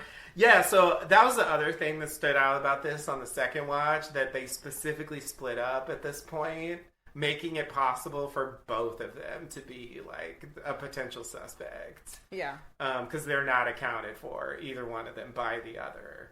And so, anyway, that's hanging over all this. Okay, so we go back to the past. Nat asks Ty if she has more witnesses. Ty calls Natalie. Misty objects, but Nat agrees. Ty asks about the last time she saw Ben. Nat says it was the day she drew the queen before the fire. Ty clarifies that it was after, quote, the wilderness chose Javi. Sorry, I just hate that fucking phrase. It's like the sacrifice the island demanded. It's like, that's such bullshit, and you all know it's bullshit. Especially you, Thaisa. Anyway. But before the cabin burned, and it was by the cabin, Ty asks how Natalie knew that he was leaving after they met, and Natalie says, because he walked away. Then Ty pivots to what Ben saw them do, and notes that the timeline looks bad for Ben. Natalie thinks it could just be a coincidence. Ty asks why she didn't stop Ben from leaving. Natalie objects and sustains her own objection, which I think is really funny. I agree. She's not, a witness can't object, a judge can't object, and then you sustain your own. Anyway, whatever. It's pretty funny. Ty asked what she thought when the cabin burned. Nat thought that it could have just been an accident. Finally, Ty wonders why she didn't ask if she knew where Ben was the whole time. Ty notes that Nat gave orders not to search for Ben and that she's been lying to protect him.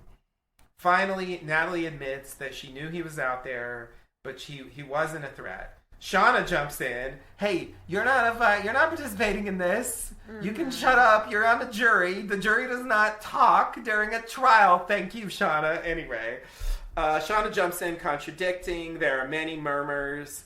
The prosecution rests.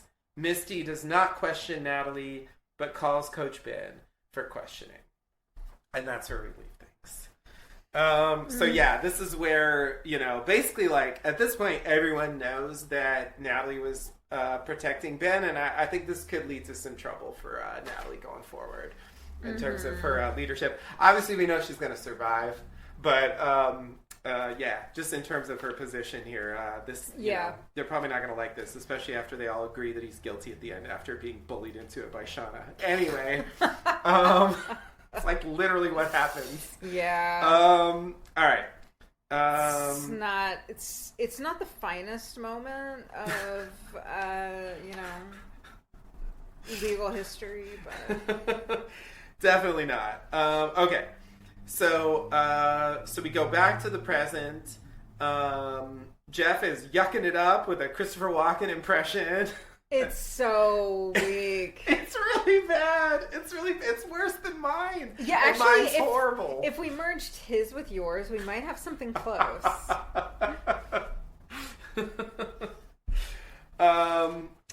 Randy is there too, but is sent away for snacks. Go get us some snacks, Randy. We're here enjoying ourselves with Jeff's endless bounty of amusements. Anyway. Clearly, Randy's disappointed with Jeff's success. Yeah. All right.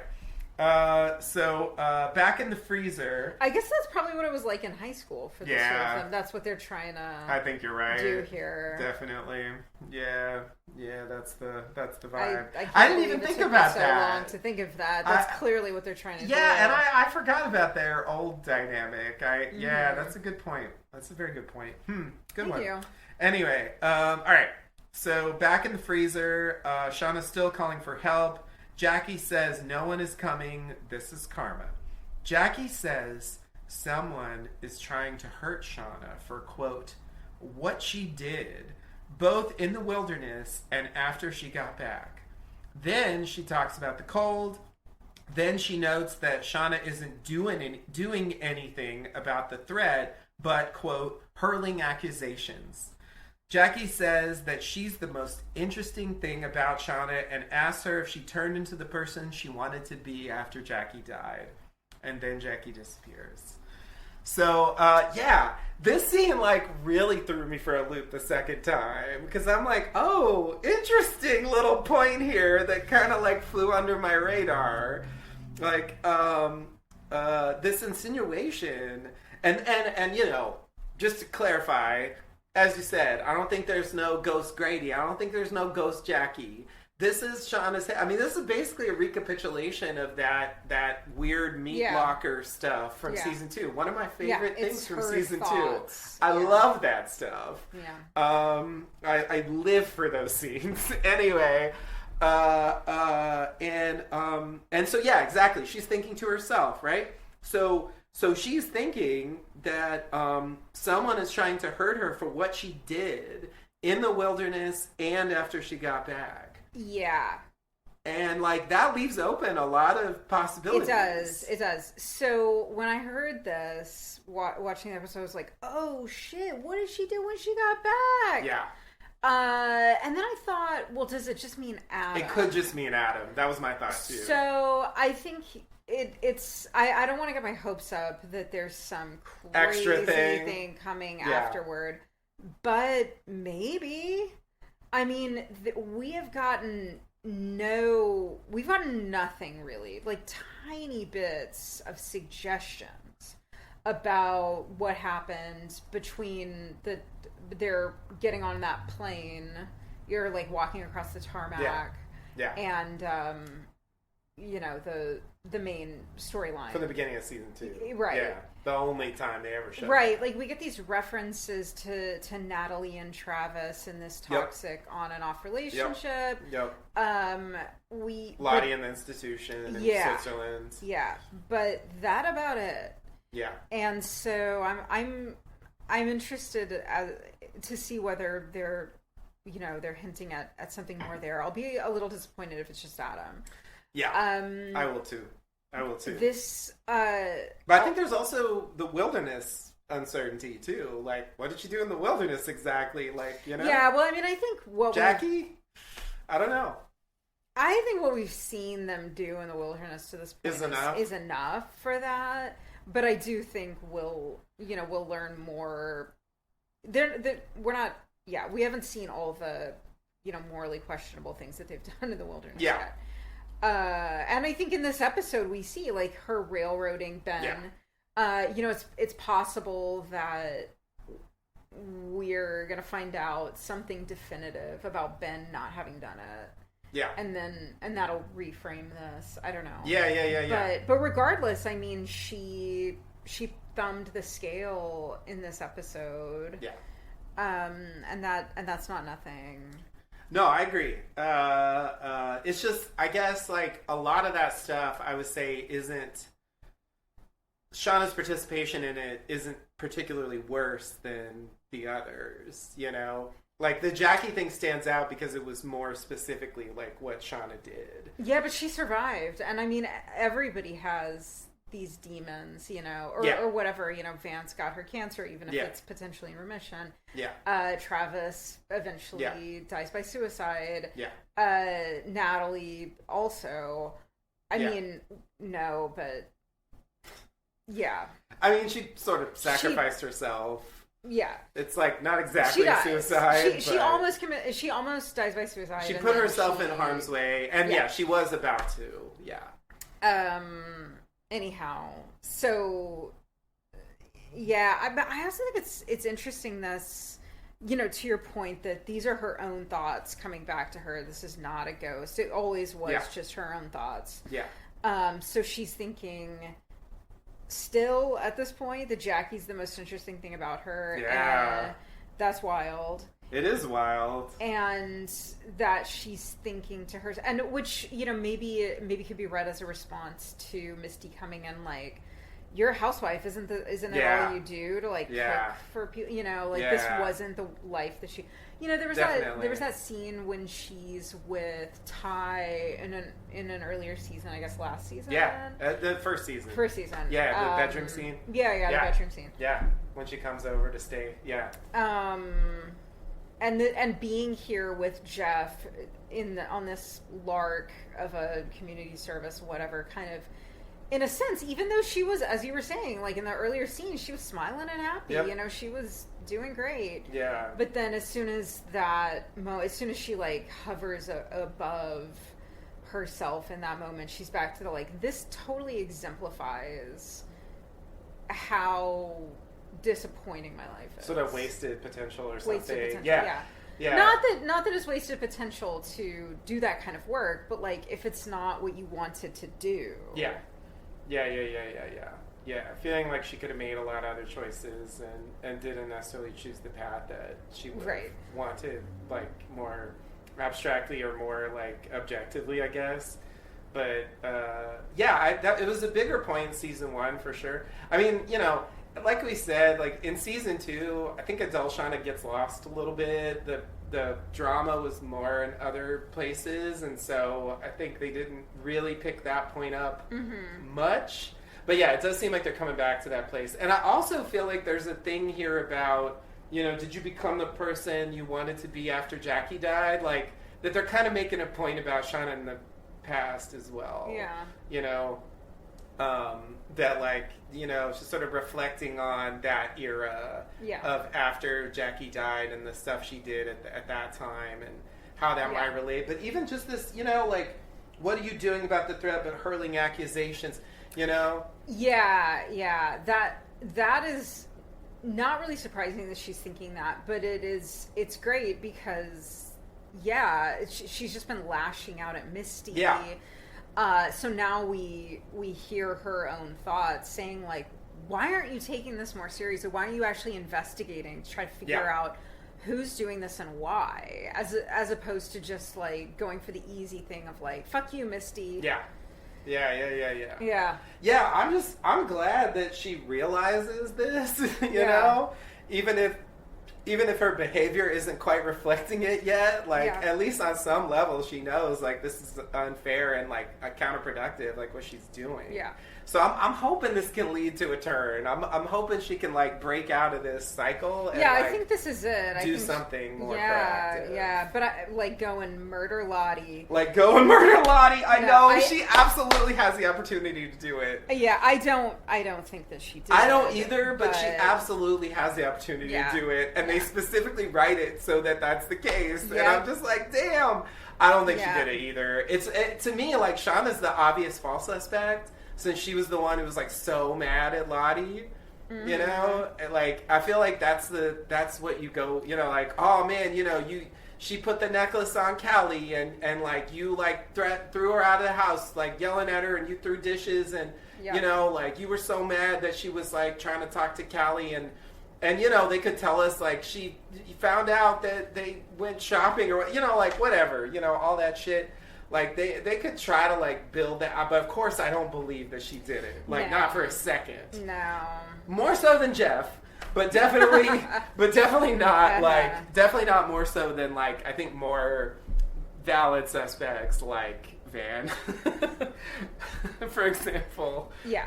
Or Thaisa, who's definitely on that list. I'm counting the bad one as part of Ty. I am too. Even though I'm not sure that the bad one would kill Ty, but... Yeah.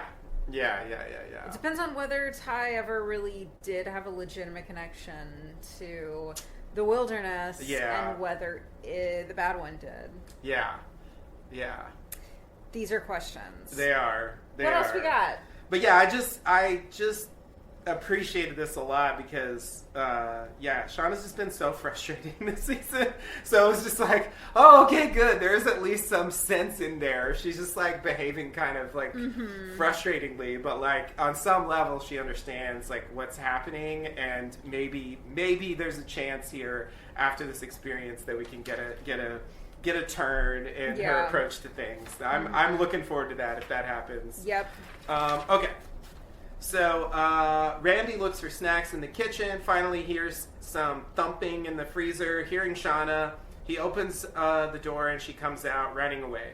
She goes to the front desk and asks for Misty, claiming that she locked Shauna in the freezer. The receptionist says that Misty left hours ago. Yeah. So, this is a Lindelof scene right here. But I'm like, you just chastise yourself for hurling accusations, and the first thing you do is go blame Misty for locking you in the freezer. Like, God damn it, Shauna, really?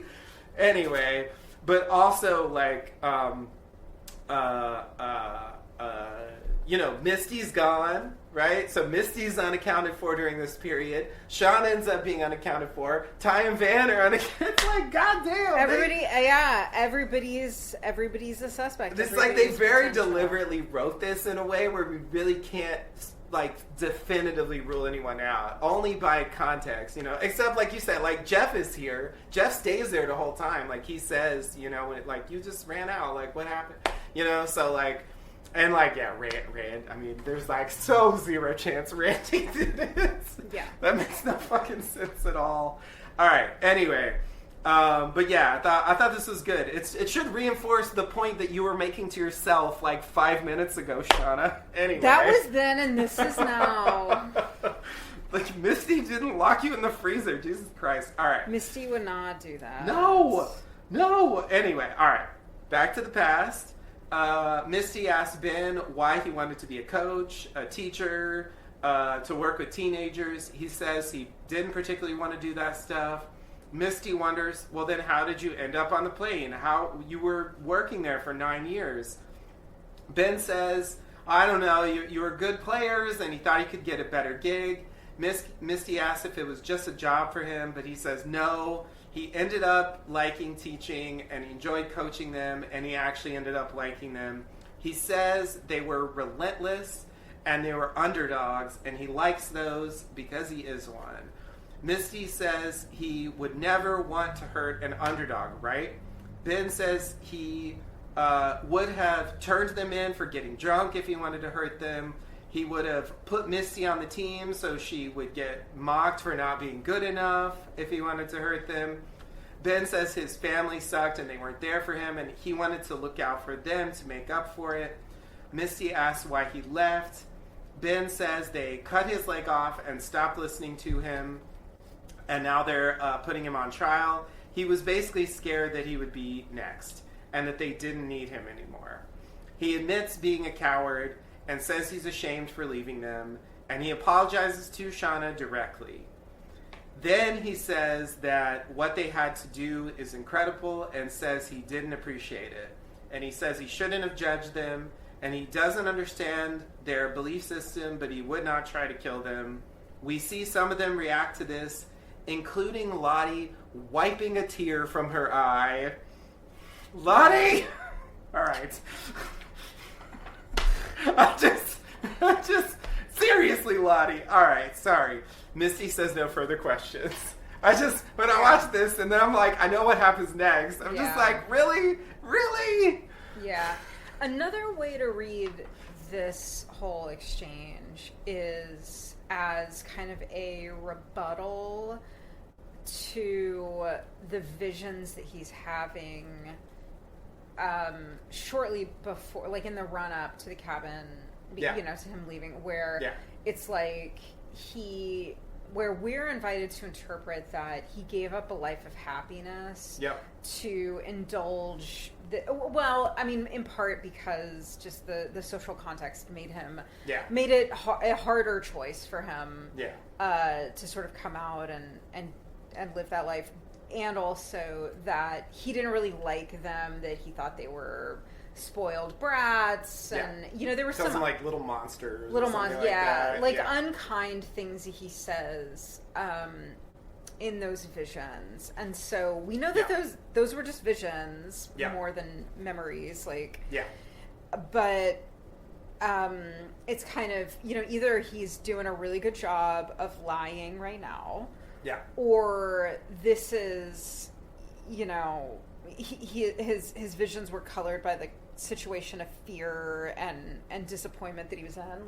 Because his being on that plane resulted in him being in this situation, him losing his leg, all of this. But it's also something that often happens before they kill off a character, that they give some additional context to reframe, to maybe make more sympathetic certain things. So I don't know what's gonna happen to him in the next episode, but this sequence would allow for any kind of scrubs the thoughts that he the unkind thoughts that he had about them, I guess. Yeah. There's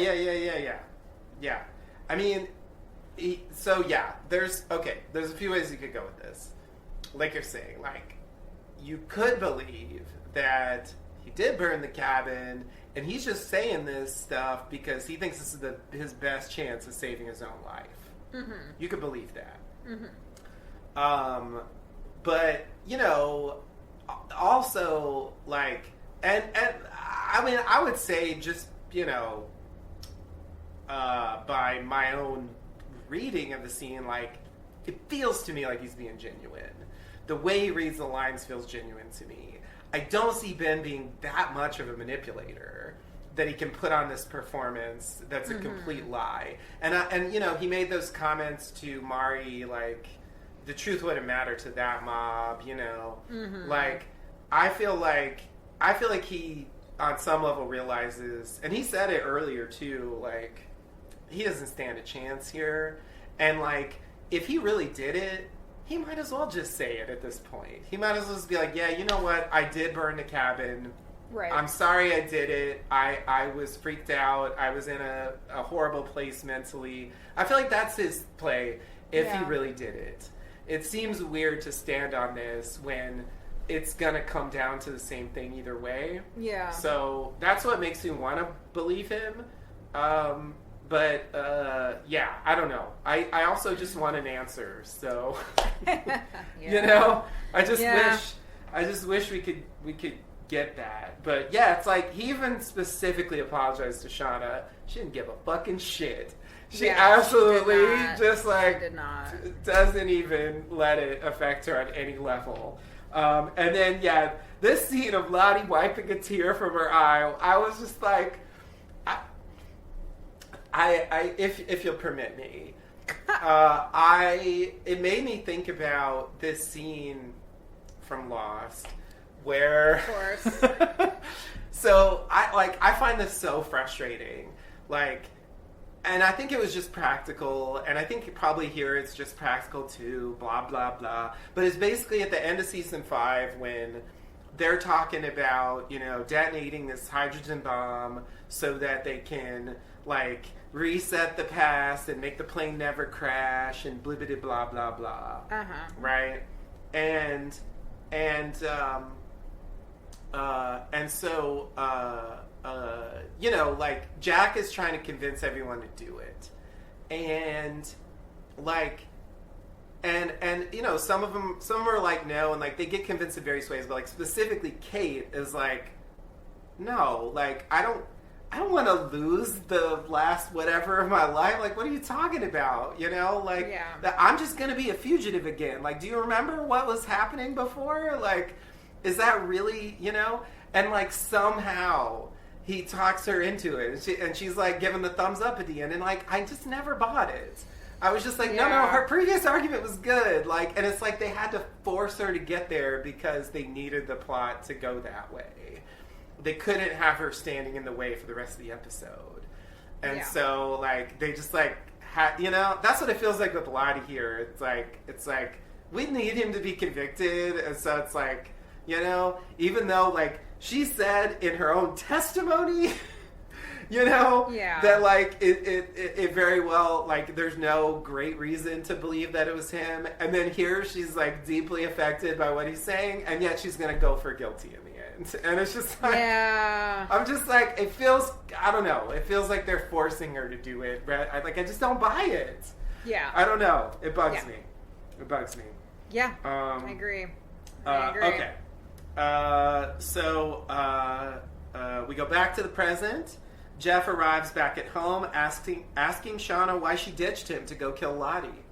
Oh, wait, he didn't say that. Sorry. Shauna has a cat, and her plan for karma is to do a cat switcheroo and claim that it's the cat from the flyer. And let me just add... or sorry, you want to say something before I finish? No, please. Let me just add that she went to New York City to get the cat. She specifically says that she went to New York City to get the cat. Why did you go to New York City, Shauna? She had to find a cat that looked just like the cat. That's the only place you can find a cat? Really, Shauna? Hey, it's the most magical city in the world. You can find anything there. And if you can find a cat in New York, you can find a cat anywhere. Well, all right. I love Jeff's reaction to this. Like, sweet baby Jeff has been trying to build up his karma by donating things to charity, by doing community service. Yeah. And the way he summarizes what she is doing to try to follow that brief. Yeah. So you went around to find a cat that you knew was not the right cat in order to trick a family. Into believing it's their lost cat. Into believing it's their lost cat. Yeah. Like, feeling it mirrored back through Jeff's interpretive filter is pretty great. It is. It is. Yeah, so he's not convinced by the plan, but he does acknowledge that it's thoughtful and says he looks like the picture in the flyer. He's all about meeting you halfway. 100%. He's all about making lemonade. Absolutely. Yeah. Oh, Jeff.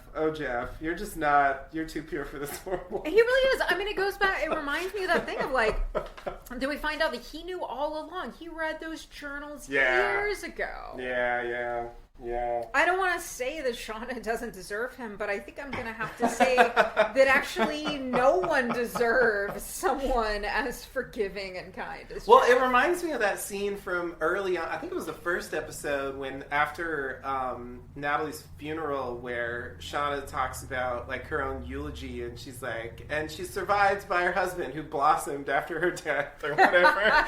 You know? It's like she sort of acknowledges like that she's kind of dragging him down, you know? Yeah. Aww. Yeah, you know, without her like cynical judgment, he'd be that guy doing the karaoke at the old folks' home. Yep. You know? He was clearly really happy doing that stuff. He was so happy doing that. Yeah. It's true. And even just that impulse, like, we need to do some good, like, we need to do good things. Like, we've been involved in all this, like, horrible shit, and, like, let's, like, try to make up for that in some way. And she's just, like, I mean, it's funny that she dresses up as Daria for Halloween because she's so Daria. You know, she's rolling her eyes at everything. So true. Yeah. I think they did that intentionally. Yeah, for sure. The people who matter know who Daria is, Callie. God, Gen X was just, oh man. I said was. Like it's the greatest generation. They're long gone now. We barely remember them. Perhaps you've read about Generation X in history books. All right. Are you ready to continue? Yeah, please. Right. So Ty walks Van through the park, Central Park, that is. The park. And asks for a pretzel, referencing what Van said before about taking a horse carriage ride in Central Park and getting a pretzel. Van is charmed, and as she pays for the pretzel, we see that her hand is shaking. Ty asks about it, but she says it's just adrenaline from the day.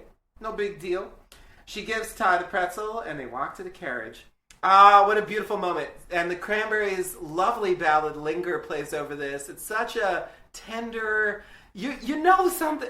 Like, I didn't see it coming, and yet in retrospect, I'm like, yeah, when they go for this, and it's like, feels like maximum sentimentality, I should know something's coming. I should have been prepared, like, okay. Yeah, but prepared for that, I mean... Yeah, not for that, but just for something. Like, I was taking this moment as just like a nice thing, like, I didn't realize there was a dark side underneath all this. And the weird Van handshaking thing, it's like, I have no idea what that's about. Is that a hint that, she might have had something to do? It could be. Or is it something else that she's hiding? I really don't know. We gotta find out what. We do have to find out what, because it's the first time they've ever shown, I believe so, right? I don't think they've ever shown, like, Van's handshaking No, before. that's not, like, a thing. Yeah, it's weird. We've got to learn something about that. Because, like, this could be a scene from, like, a rom-com or something, except for the other stuff happening here. Because it's all very romantic. Anyway, okay. Ready for... Yes. Okay, so we go back to the past. It's time for a verdict. Natalie reminds them of the 2/3 rule, but she, Ty, and Misty will not vote. They vote, but it's not enough either way. Just for the record, the guilty votes are Shauna, Van, and some randos. And the innocent votes are Travis, Akilah, Mari, Lottie, and some randos. So Travis actually voted for innocent initially as well. But they didn't show him brought to tears by Coach Ben's thing, so that's the only reason I'm not also quite as irritated with Travis, though I am irritated with Travis, as well as Akilah, who's holding a bunny this whole time, incidentally. So they vote again. It's a really stressful experience, and I think everyone should have been holding a bunny. I agree. So they vote again. We see Melissa vote guilty this time. They didn't show it the first time. I would assume she would vote with Shauna anyway, because she's like in that weird thing right now. But anyway, then we see a montage of failed votes. Okay, let's vote again, right? At the end, Shauna yells at everyone to raise their fucking hands for guilty. That's basically, I mean, she didn't say exactly that, but that was basically the point. Yeah, oof. So, yeah. All right, everybody, can we just fucking do it my way? Because that's what rules here. Like, hey, you know, I'll bite your fucking hand off if you don't vote right. Anyway, she didn't say that, but I feel that was implied. Okay, so Melissa pressures Gin into it, so she switches her vote. Natalie and Misty try to object, but Shauna yells at them to back off! Back off! I get to say what happens here. This is my fucking, like, court now. Okay, whatever. Shauna looks at Lottie, and then, this is a weird moment. At this point, when Shauna looks at Lottie, they cut to a shot of the trees with that, like, out of focus border thing happening that they've shown before. I think implying like there's some dark wilderness influence happening here, because that's the way they used that shot before. Mm-hmm. You know, it seemed like, I didn't catch it the first time, but when I watched it again, it seemed like that's what they were insinuating, that there's like some, you know, I mean, not that like I really believe that, but like that's what they're portraying here. Mm-hmm. Because when they go back to Lottie, she changes her vote to guilty. And then Travis changes his vote to guilty. Akilah, holding a bunny, who's still holding firm for innocent, I'm sure, also changes her vote to guilty. Shauna observes that is the needed 2/3, and Nat says she knows. And she pronounces the verdict to Ben, guilty of attempted murder, and tells Van to take him away. They all get up. Misty is upset. Melissa tells Shauna that what she did is real power. Yeah. Fuck good you, job. Get out, Good Melissa. job, Shauna. Yeah, that was fucking badass. And they clasp hands as Lottie looks on. Going over to Travis. Travis looks at a sketch, which I assume is also of Javi, since the earlier one was, although this one looks a little different from the others. It looks older, and it's not obviously burned, it just seems decomposed, but he was looking at Javi's sketches earlier, I think, so I guess it's Javi's. Anyway, I don't know, it's a sketch. Lottie asks about it, and he says, it's the outcome. His only line in the entire episode. Yeah. And it's like 3 figures with a figure in the middle. I guess they're talking. I guess what he's saying. This again, I didn't get at this the first time, but I guess what he's saying is this is the outcome of the trial. That they're gonna like burn Ben, or they're gonna like execute him or something. I feel like he's supposed to be the one in the middle, and they're like standing around him. I think that's what he was saying. Yeah. Or he was saying it's the 3 of them that changed their votes. I'm not sure, but anyway. Yeah, I don't know. It was very striking. It's a fucking weird ass moment.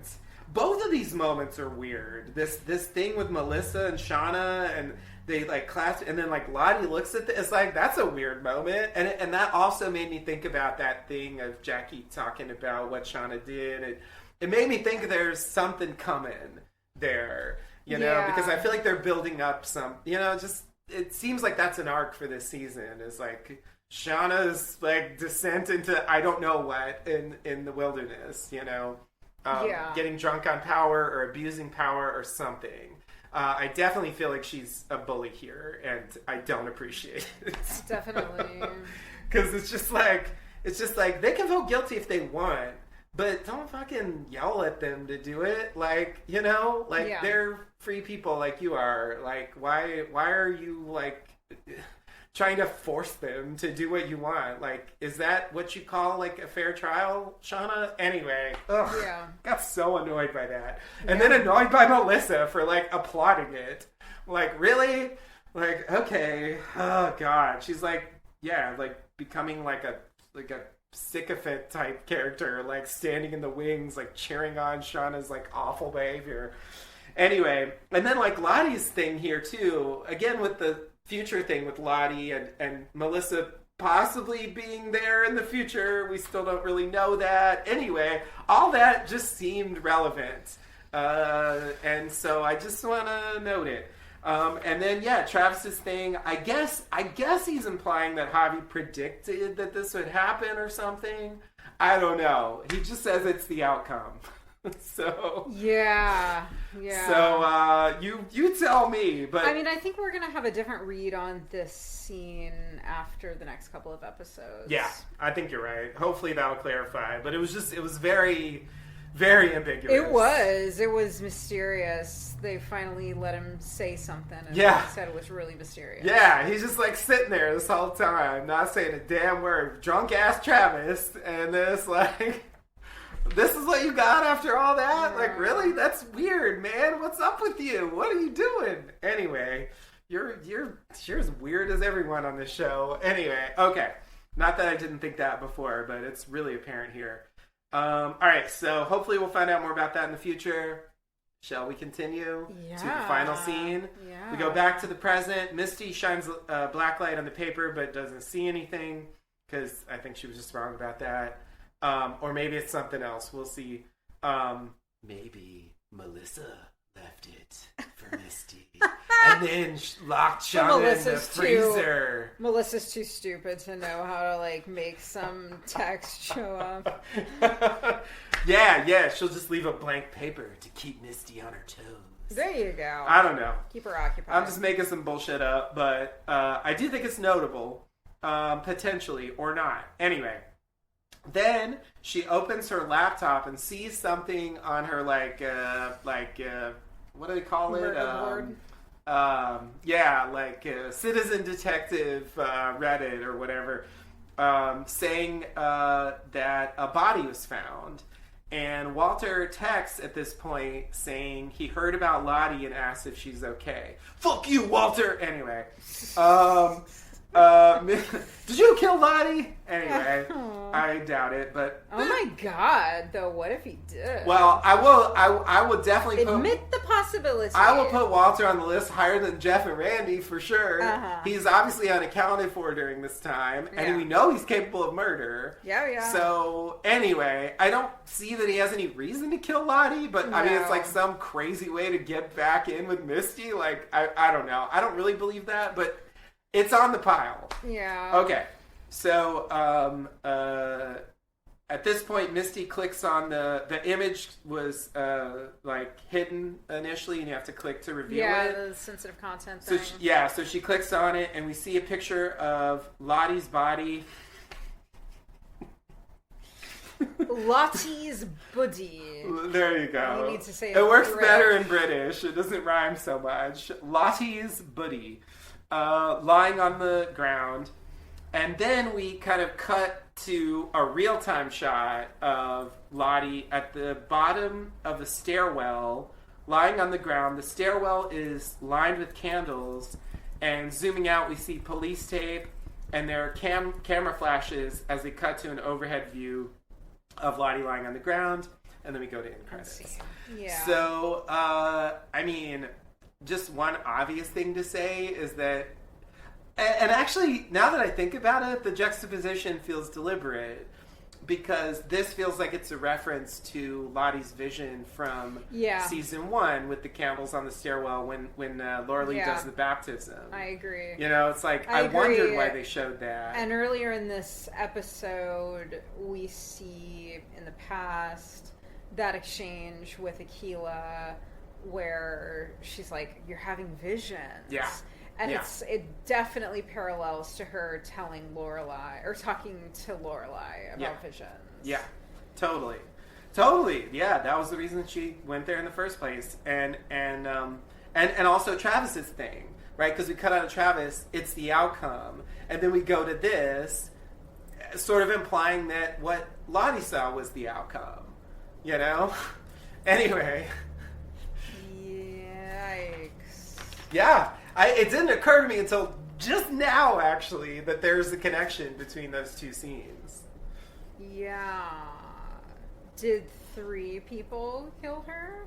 Hey, throwing it out there. Okay, are you ready for my banal theory? Let's hear it. So, my most banal theory is that she just tripped and fell down the stairs. Oh, yeah. Let's have that not be true. Like...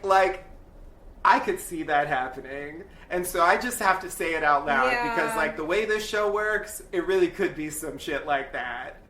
Like she wasn't murdered. She didn't even kill herself. Oh, man. So anyway, that's my three theories. She was murdered. She killed herself. Or it was an accident. Yeah. So it doesn't have to be something dumb like she tripped. But, like I don't know. Whatever. So, well, yeah, I mean, we see, it could have been an accident. It could be a parallel to the crystal thing. Yeah.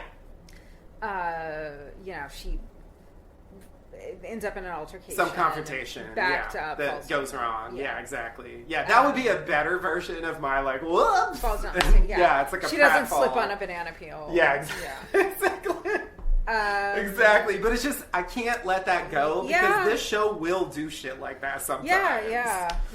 You I know? mean, well, let's open our hearts to that possibility so we'll be less disappointed. Yes. That is my intention 100%. Because, the intrigue level is maximum right now, and that tells me, watch out. Mm-hmm. Don't go too crazy, all right? Because a lot of times what they tell us is, something pretty basic. So the other I thing feel like suicide is more likely than accidents. Yeah, agreed. The other thing that it reminded me of, in addition to the vision that she has when she's being baptized in season 1, is the tableau with the dog head. Oh, from yeah. Season 1. Yeah. But, I mean, that is also just in the dark, underground, concrete. Yeah. There's an aesthetic there. I don't think there was a candle there, although I could be wrong. Yeah, because I thought Simone shined a light on it, and that's how it wouldn't still be burning, right? Because it'd have been days. Yeah. So I don't remember, but it was just another thing it called to mind. But I don't know. Yeah. I don't know. Yeah. So, to be continued. How many episodes do we have left? 6, I believe. What? There's 10 this season. God. This was number 4, so next week will be the halfway point. Oh, wow. That's better than I expected. Yeah. I've gotten used to these short seasons that just end before you know it. This is not a British show, so we're getting a full 10 this season, and they're not throwing one away like they did last season. Will we ever get that episode? I really don't know, but yeah, I can only assume that if they withhold it, that it's actually just bad, and that it's actually better that they don't release it. Yeah, that it would just be another Across the Sea or something that everyone would just be mad about. I actually like Across the Sea, but a lot of people hate it. Yeah, I think that's probably the case. Let's say Abaturno, because I actually don't like that one. Anyway. Anyhow. I really enjoyed this one. I found thinking about the stuff in this episode, really fired me up more so than the other episodes this season. So I'm pretty excited going forward, but cautiously. Yeah, cautiously optimistic. Yeah, because there's a lot of interesting, weird developments in this episode, and a lot of hints at possible directions that seem interesting as well. So, so I'm looking forward to it. So we'll be back next week with whatever the fuck it's called. That's right. Hopefully, it's as helpful as the title as this week's was. Mm-hmm. And until then, buzz.